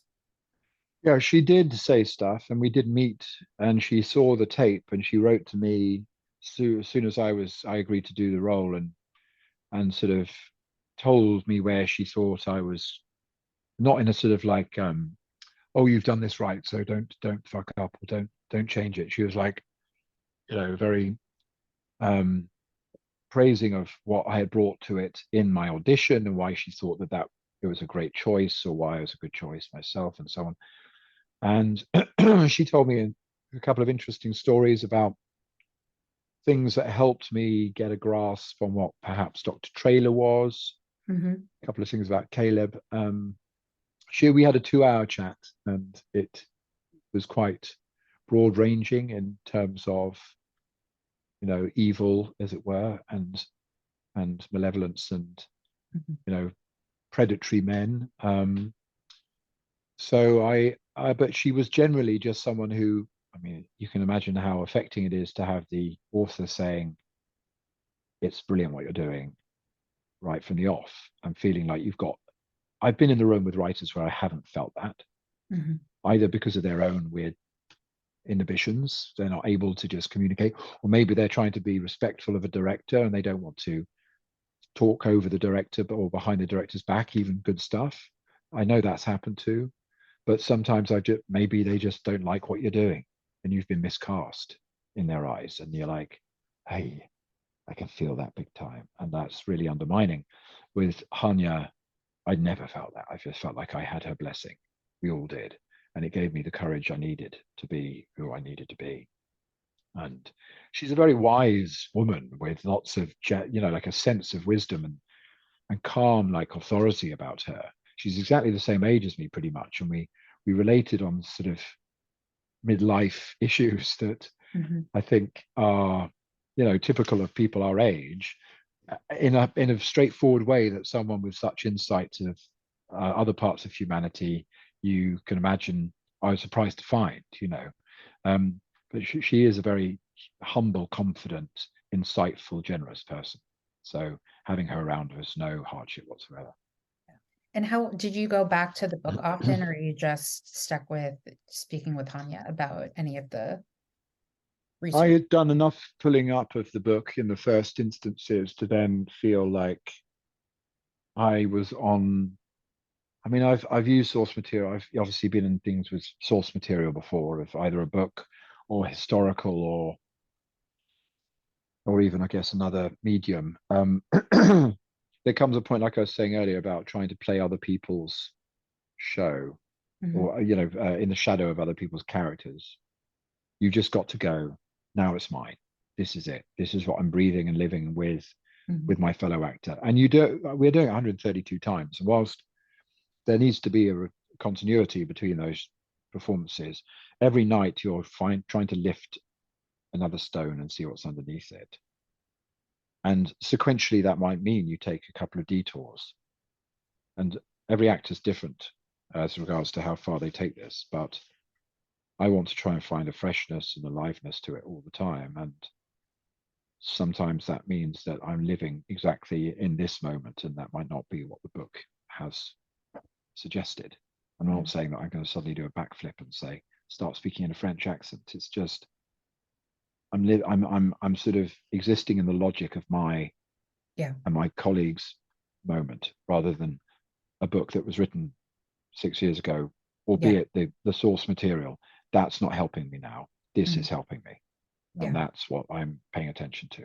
So, to sidetrack a little bit, but to kind of stay on the topic, because you've also played historical parts before, from Henry V to Lorenzo de' Medici to Henry VII, which, by the way, love a historical drama. Did not realize that was you in The Spanish Princess until I started researching you.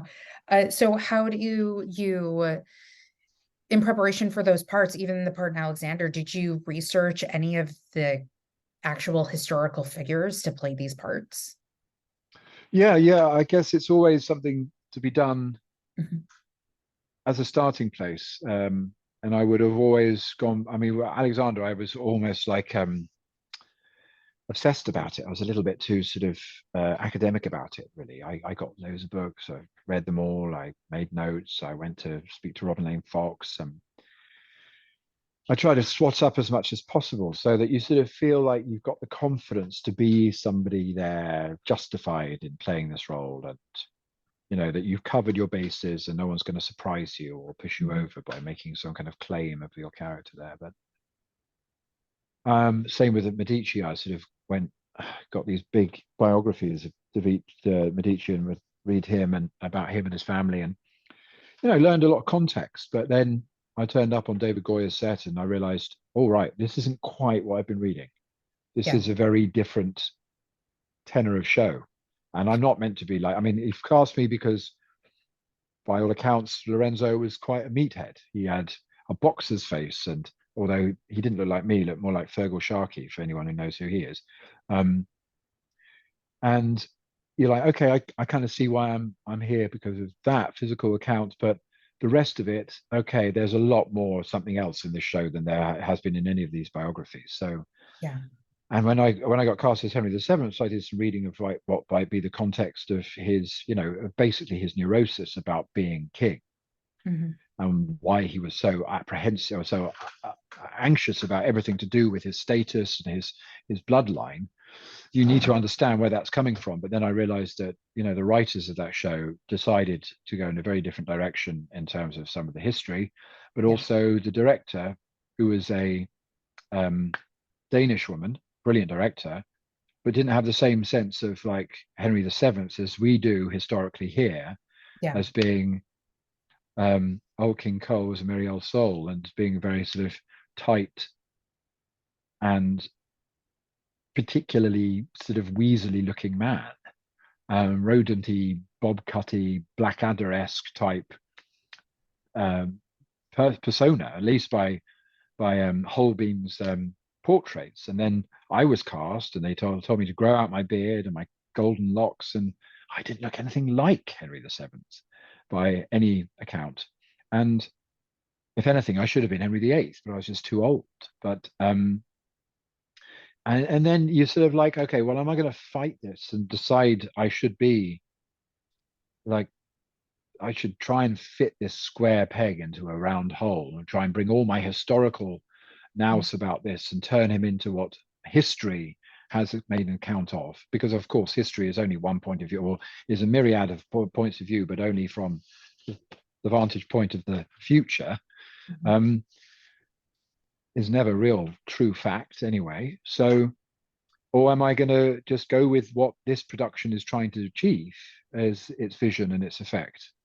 And for Da Vinci's Demons, I'm not meant to be sort of I'm meant to be this sort of existing in the superhero world slightly, fantastical hyperrealism with all sorts of power and sex and money and inventions and futurism about it.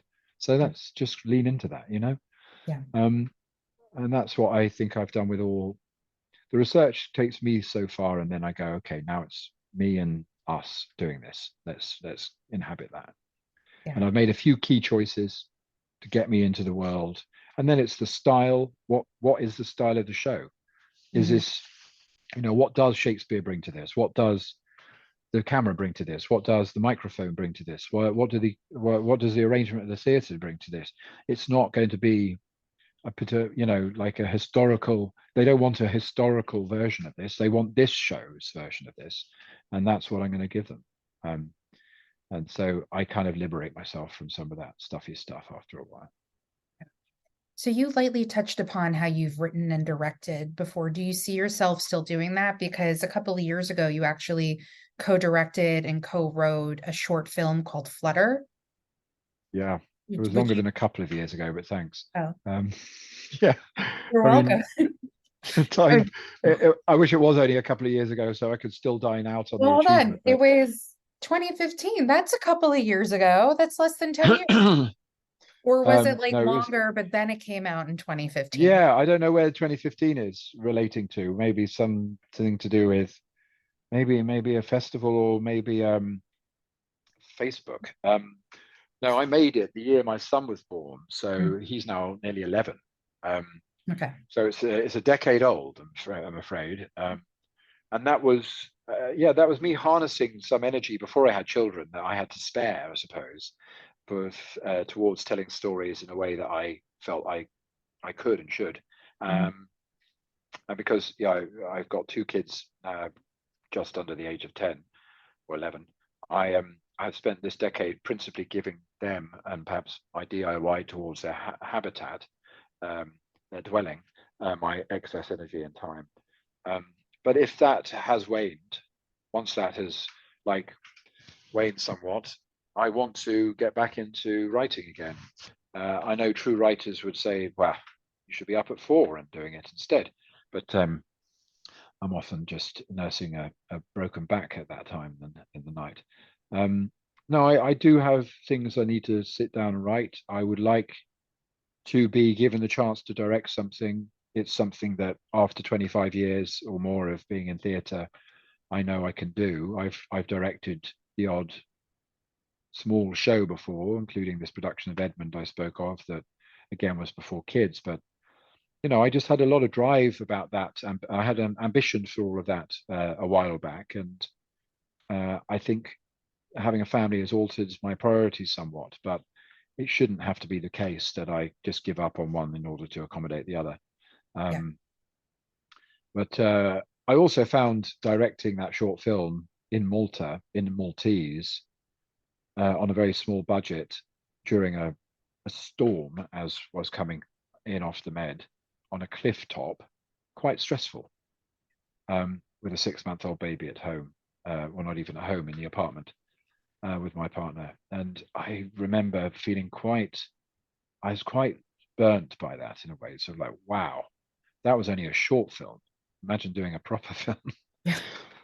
But I just needed more experience, because that was kind of like me trying to undertake building a house by myself on DIY credentials, which I also sometimes dream of. So, I'll get back to it perhaps, but it takes a lot out of you. So yeah. Well, going into now, like your dream roles or projects, if you have any, but if I can also throw in there to direct, do you want to direct stage and or film? And if stage, is there a particular play you had in mind that you would want to try to tackle as a director?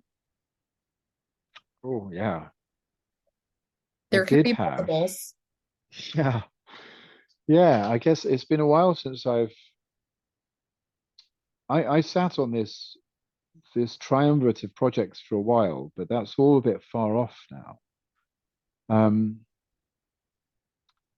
yeah, I suppose if I had been given this more thought lately, I would say, right, yeah, these are the three.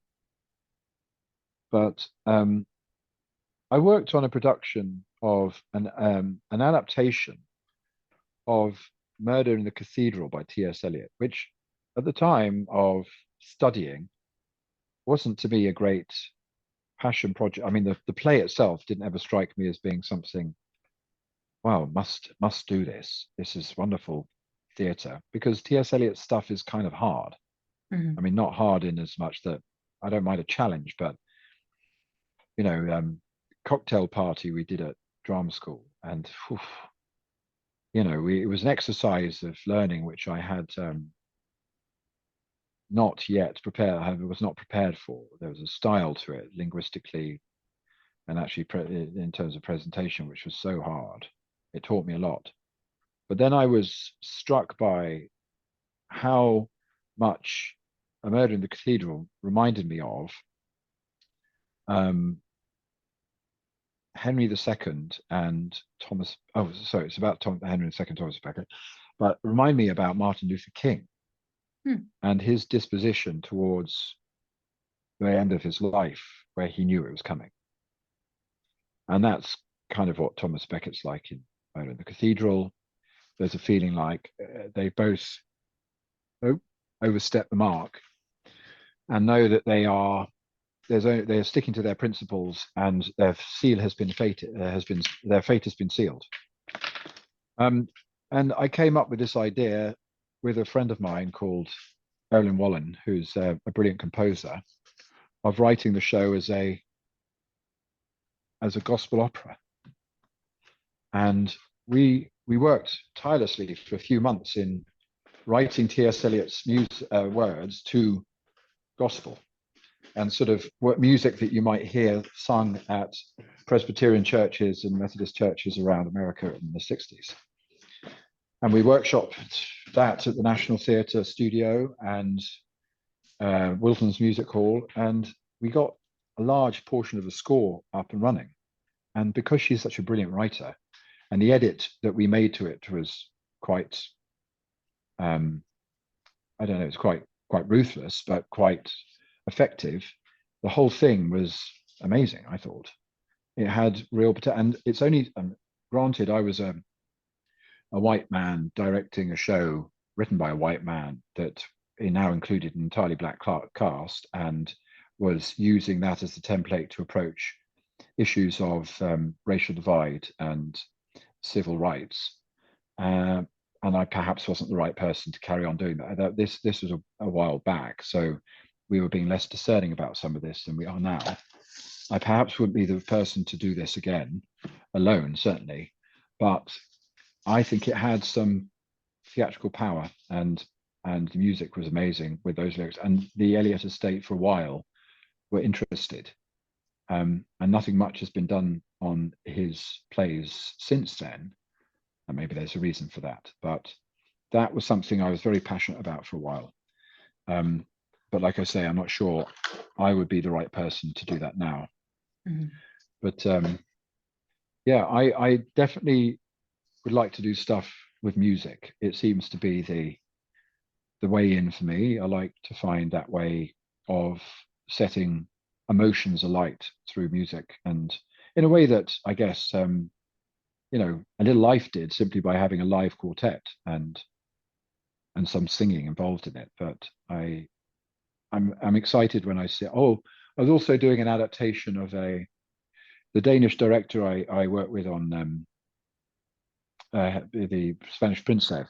I directed a film prior to that called Darling, which was about a ballet dancer at the Danish Royal Ballet who had a history of abuse from her artistic director, and then was coming back and having to, as a prima ballerina, and having to negotiate that with her now husband choreographer and the abuser. And it was a beautiful film that I thought would work brilliantly as a stage play. And actually, far more recently than The Murder in the Cathedral, I had the rights to that, and I was adapting that for stage with her blessing over the pandemic. And in some ways, it reminded me of things like that Evo tackles in All About Eve, and to a degree, Little Life. And I was putting that my weight behind that for a while, and I haven't gone back to that for a while. But it would be informed now by having had the experience of A Little Life to feel what trauma and abuse can do, or how it can look, or how we can approach it on stage tastefully and not just gratuitously, and what that's really saying. Because I'm interested in the kind of interface as well, as we touched on with talking about AI. Yeah, the interface with like what trauma gives an artist to use on stage, and how we access that and how we represent that. I think A Little Life had this convention with me and James in our scenes that works brilliantly, because it goes somewhere that you never want to see in realistic terms. But theatre and Evo's representation had grasped the way of doing it that can give you everything you don't want to feel, but without actually seeing it, which I think is, that's brilliant. That's what theatre can do. And I think that's how I would approach something like Darling, or my version of that story that I'm quite fascinated in. So yeah, those are the kind of dark dreams I have sometimes. Do you have any top going theater experiences? Well, the one that set me on the road to being an actor is one that I will never forget. That was when I was a teenager studying English A-level, and we were taken to Stratford, and I sat through, as it felt a little bit at the time, King Lear with Robert Stevens, who is Maggie Smith's ex-husband and father of Toby Stevens. And I believe it was the last show he ever did on stage, because he was very, very ill and died shortly afterwards. And I'd never heard of him much or seen him before, because I wasn't that much of a devotee to the great names of theatre at that time. but I didn't really know what was going on. I had read a synopsis of King Lear, but I hadn't read the whole play before or seen it before. I remember my English teacher loving it by laughing at all of the Elizabethan jokes that no one else got and being a bit embarrassed by that. But then at the end, I was still fairly unmoved until he came back on for his curtain call.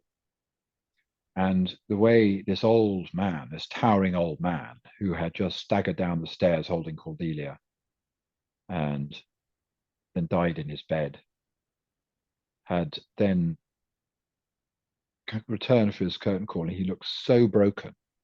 He had been like, a thunderclap during the storm, shouting out and wonderful voice and physicality, defiant physicality.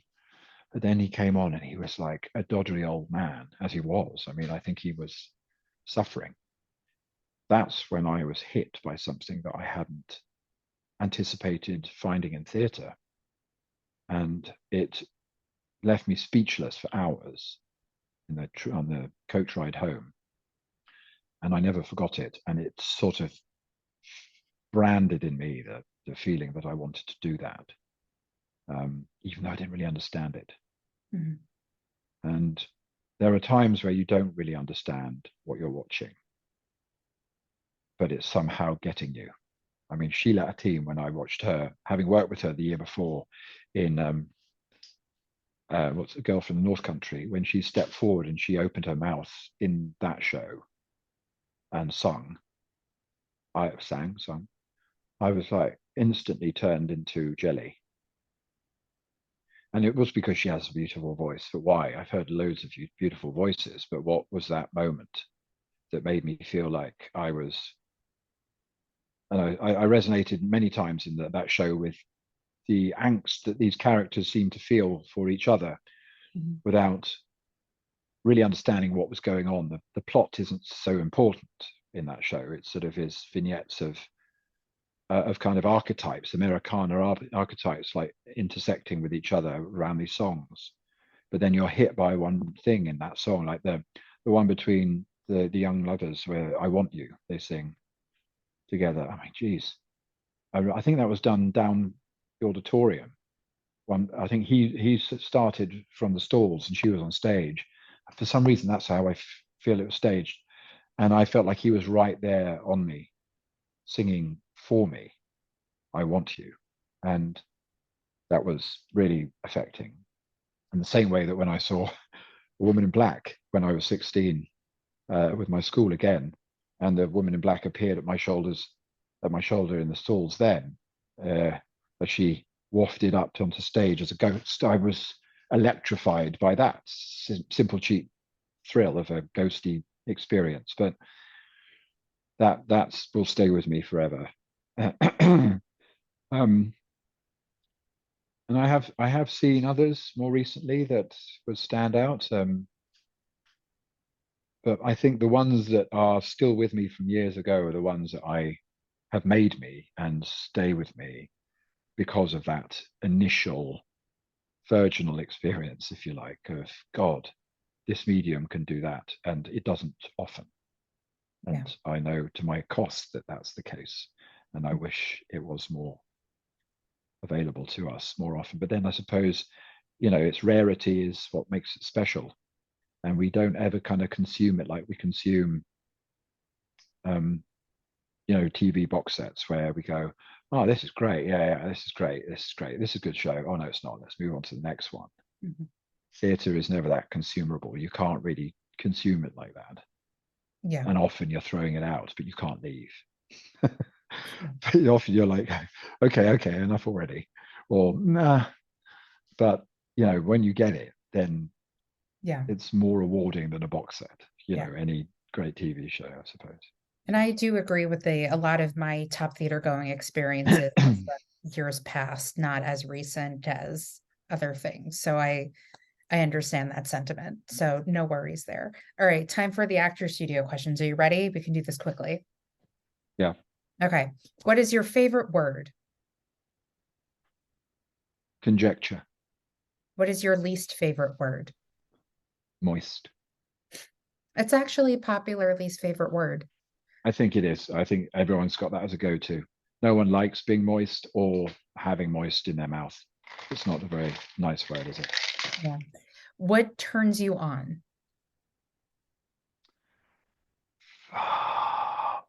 Freedom, freedom of expression, What turns you off? constraining expression. What is your favorite curse word? Carruthers. That's a curse word? It's what my mum says instead of curse words, but the way she says it can often sound like she's saying something far worse. And it's got enough consonant sort of corrosiveness, Carruthers. I mean, it's a little it's a little safe, but Mhm. it's just unusual to my mum, and I quite like it for that. Has she ever cursed you out by using the word Carruthers?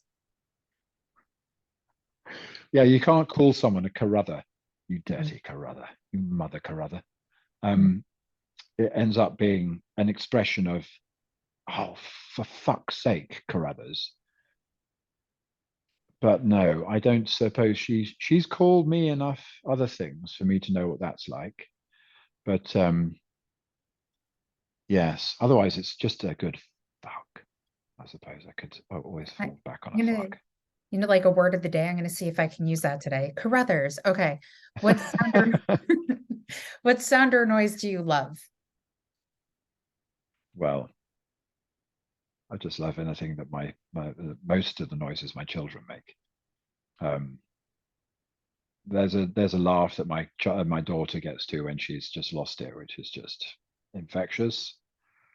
And my son playing the piano, which he's very good at. I love hearing. But to be less sentimental, You can be as I suppose. sentimental as you want. If that's what it is, it's fine. Well, it's the first thing that comes to mind because it is the most affecting. Mhm. But then there's a way that in the summer when I lay in my childhood bed and I lived in the middle of the countryside with the windows open, there was a particular bird song that you could hear at a particular time of year, like a cooing, I think, of a dove. It was just reassuring to have that sound close at summertime, and I knew I could lie there with the window open and not worry about the weather, and it was in a safe place. Okay, so next question. Opposite. What sound or noise do you hate? Well, it's when my kids start getting frantic or anxious. It's not always easy to detach my own anxiety from theirs, even though as a father, you have to try and show them that everything's all right. So it's when I hear myself tensing in my voice to their tension. I would say I hate that sound. What profession other than yours would you like to attempt? Well, yeah, I'm attempting it every day, trying to build things like, cabinetry and brick walls. That's quite good. I quite like learning all of that stuff and being. But then I remember, and this is my thunder has been slightly stolen by Bradley Cooper, as it often is, annoyingly. When I heard him mention recently that he's always wanted, it was a dream come true to conduct an orchestra as Bernstein. Mhm. And ever since I saw Gergiev conduct batonless his orchestra, I think it was a Shostakovich or Rachmaninoff, I can't remember which. It was on TV, and it was when I was at drama school, and I just was a little bit stoned, and I watched him in this darkness just sort of gesticulate Mhm. without any baton, without any music. He just sort of embodies the music and leads throughout his whole body and face and emanates the rhythm and the feeling and the soul of the music that everyone follows. I was just gobsmacked, and I thought, wow, if I had the chutzpah and the soul and the knowledge to allow that music to filter through me in that way, I would love to do that job. But then also, I'm not that much of a center. I don't like being that much of a center of attention, that exposed. But if I could be Gergiev with that Russian power and ego and talent, even though I understand he should perhaps wash more often. I don't know. I would like that for a moment. Yeah. Listen, maybe they'll do a play about that in New York, and you will be cast, and that'll be Yeah. our manifestation for you. So there you And go. my research will have to stop at his bodily hygiene and say, okay, now I'm going to do this as our production. We're going to be good about that. I'll I have a think shower. I remember years ago, I heard somewhere that they were doing a production of This Is Our Youth in London, and one of the actors playing the character was so in it that he actually didn't bathe. We Yeah. had a chap in our class at drama school, um, and he had a tendency to skip baths weekly, like for long stretches of time. And when you're at drama school, you're rolling around on each other quite a lot, aren't you? And so you get hot and bothered doing all sorts of physical stuff, and you all get quite intimate and quite chummy. Yeah. And it was always difficult. And so it got so much of a problem that a memo was released to our entire year saying, Wow. you've all got to wash. Yeah. You're actors. You have to get out there and look after your bodily hygiene because you got to think of other people you're with. Yeah. And we all knew who that was directed at, apart from him, I think, because nothing changed. Wow. Well, I think the most important lesson that we can take from this podcast episode is make sure that you bathe. You're dead right. Yes. All right, two more questions. What profession would you not like to do or attempt? So what profession would you not like to attempt? Well, God. Bathing someone who hasn't bathed.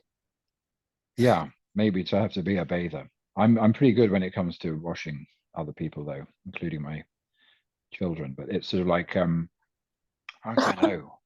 What wouldn't I like to do these days?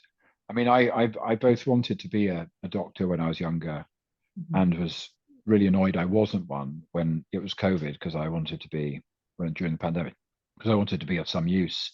And I thought, oh, if I had become a doctor, then I would be of use now. But actually, the way I've seen it affect my brother-in-law, who is a doctor, and my dad, who is retired. I mean, he had a good career, but I think today, in this day and age, in the NHS today here, I think it's a shit job. And as much as I kind of beat myself up for not having taken that road, truth be known, I don't know, as my dad might have perceived when he warned me off it some years ago and got me to consider going to drama school and stuff, or doing my drama degree. I was like, maybe he was right. Maybe that wouldn't have been the job for me. But who knows? So I'll say that for the time being, just to give myself less of a hard time for not having done it. And finally, as Mr. Lipton used to say, if heaven exists, what would you like to hear God say when you arrive at the pearly gates? Who are you? No, that's probably no. No, that would be terrible. That's probably what I fear would happen. So it would have to be the opposite. Like, oh, Elliot, oh, you were marvelous in. You were great in Streetcar. Yeah. Would you fancy directing the summer park show? And I'd be like, oh, right, yes, finally. And I promise, Elliot, you won't get IBS from it. So keep going. You'll have all the time and all the talent you need. So maybe, yeah, I'd just like to be included. It'd be best just to feel like you've arrived at the right place and they've been expecting you in a good way. Yeah. So my last question before we end, why do you think theater is important? Which I know you touched on a little bit here and there throughout, but that's the final end all question. Yeah. Well, ultimately, it has to do what we can't do all the time with each other, it seems. And I suppose that might be that it reminds us that we are all somehow the same or linked or made of the same stuff. Because ultimately, what plays do and stories do when they are portrayed to us in a room together where we all have to sit and take time together to look at something told to us by other versions of ourselves, whatever the language, whatever the provenance of the piece we're watching and listening to, it'll be successful if it reminds us that actually that's something that we all share, that something that it's telling us about. And that bridges boundaries, borders, and language, and, you know, brings us all into one space and one moment in one time, irrespective of, you know, when and where it came from.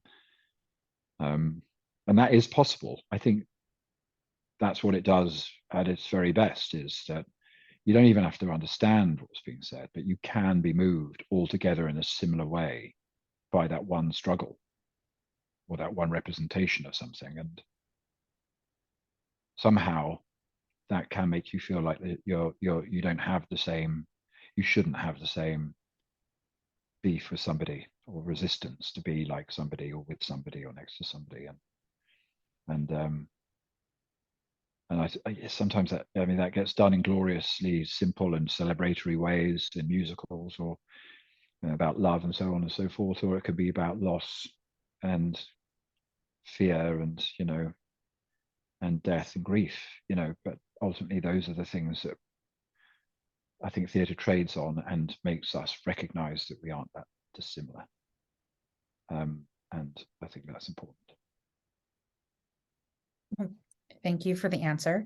Before we end, is there anything else you'd like to say? Problems, concerns, life advice for those listening out there? To also make sure to follow Elliot on social media at Lost West. Yeah, if you can stand The watching me in process. various Yeah. painted clothes and various ideas. Yeah. No, I appreciate being given this time and space to talk to you about these kind of things. You know, it's sometimes a little bit isolating, or sort of like you can be a little bit of a lonely troubadour in trying to make a career work, and it has its ups and downs. And having the chance, I've had some ups lately, which I'm very grateful for. Mhm. But it's nice to have like a little platform to talk to somebody who has responded to that in some way, and to share a few thoughts, and to you know, connect irrespective of there not being a play in sight right now. So thanks for the opportunity to be here. I really Of course, appreciate and it. you are welcome back anytime, honestly. And I'll even tell your people that. Well, thank you so much for coming on, and for those Thank listening, you. and have a good one.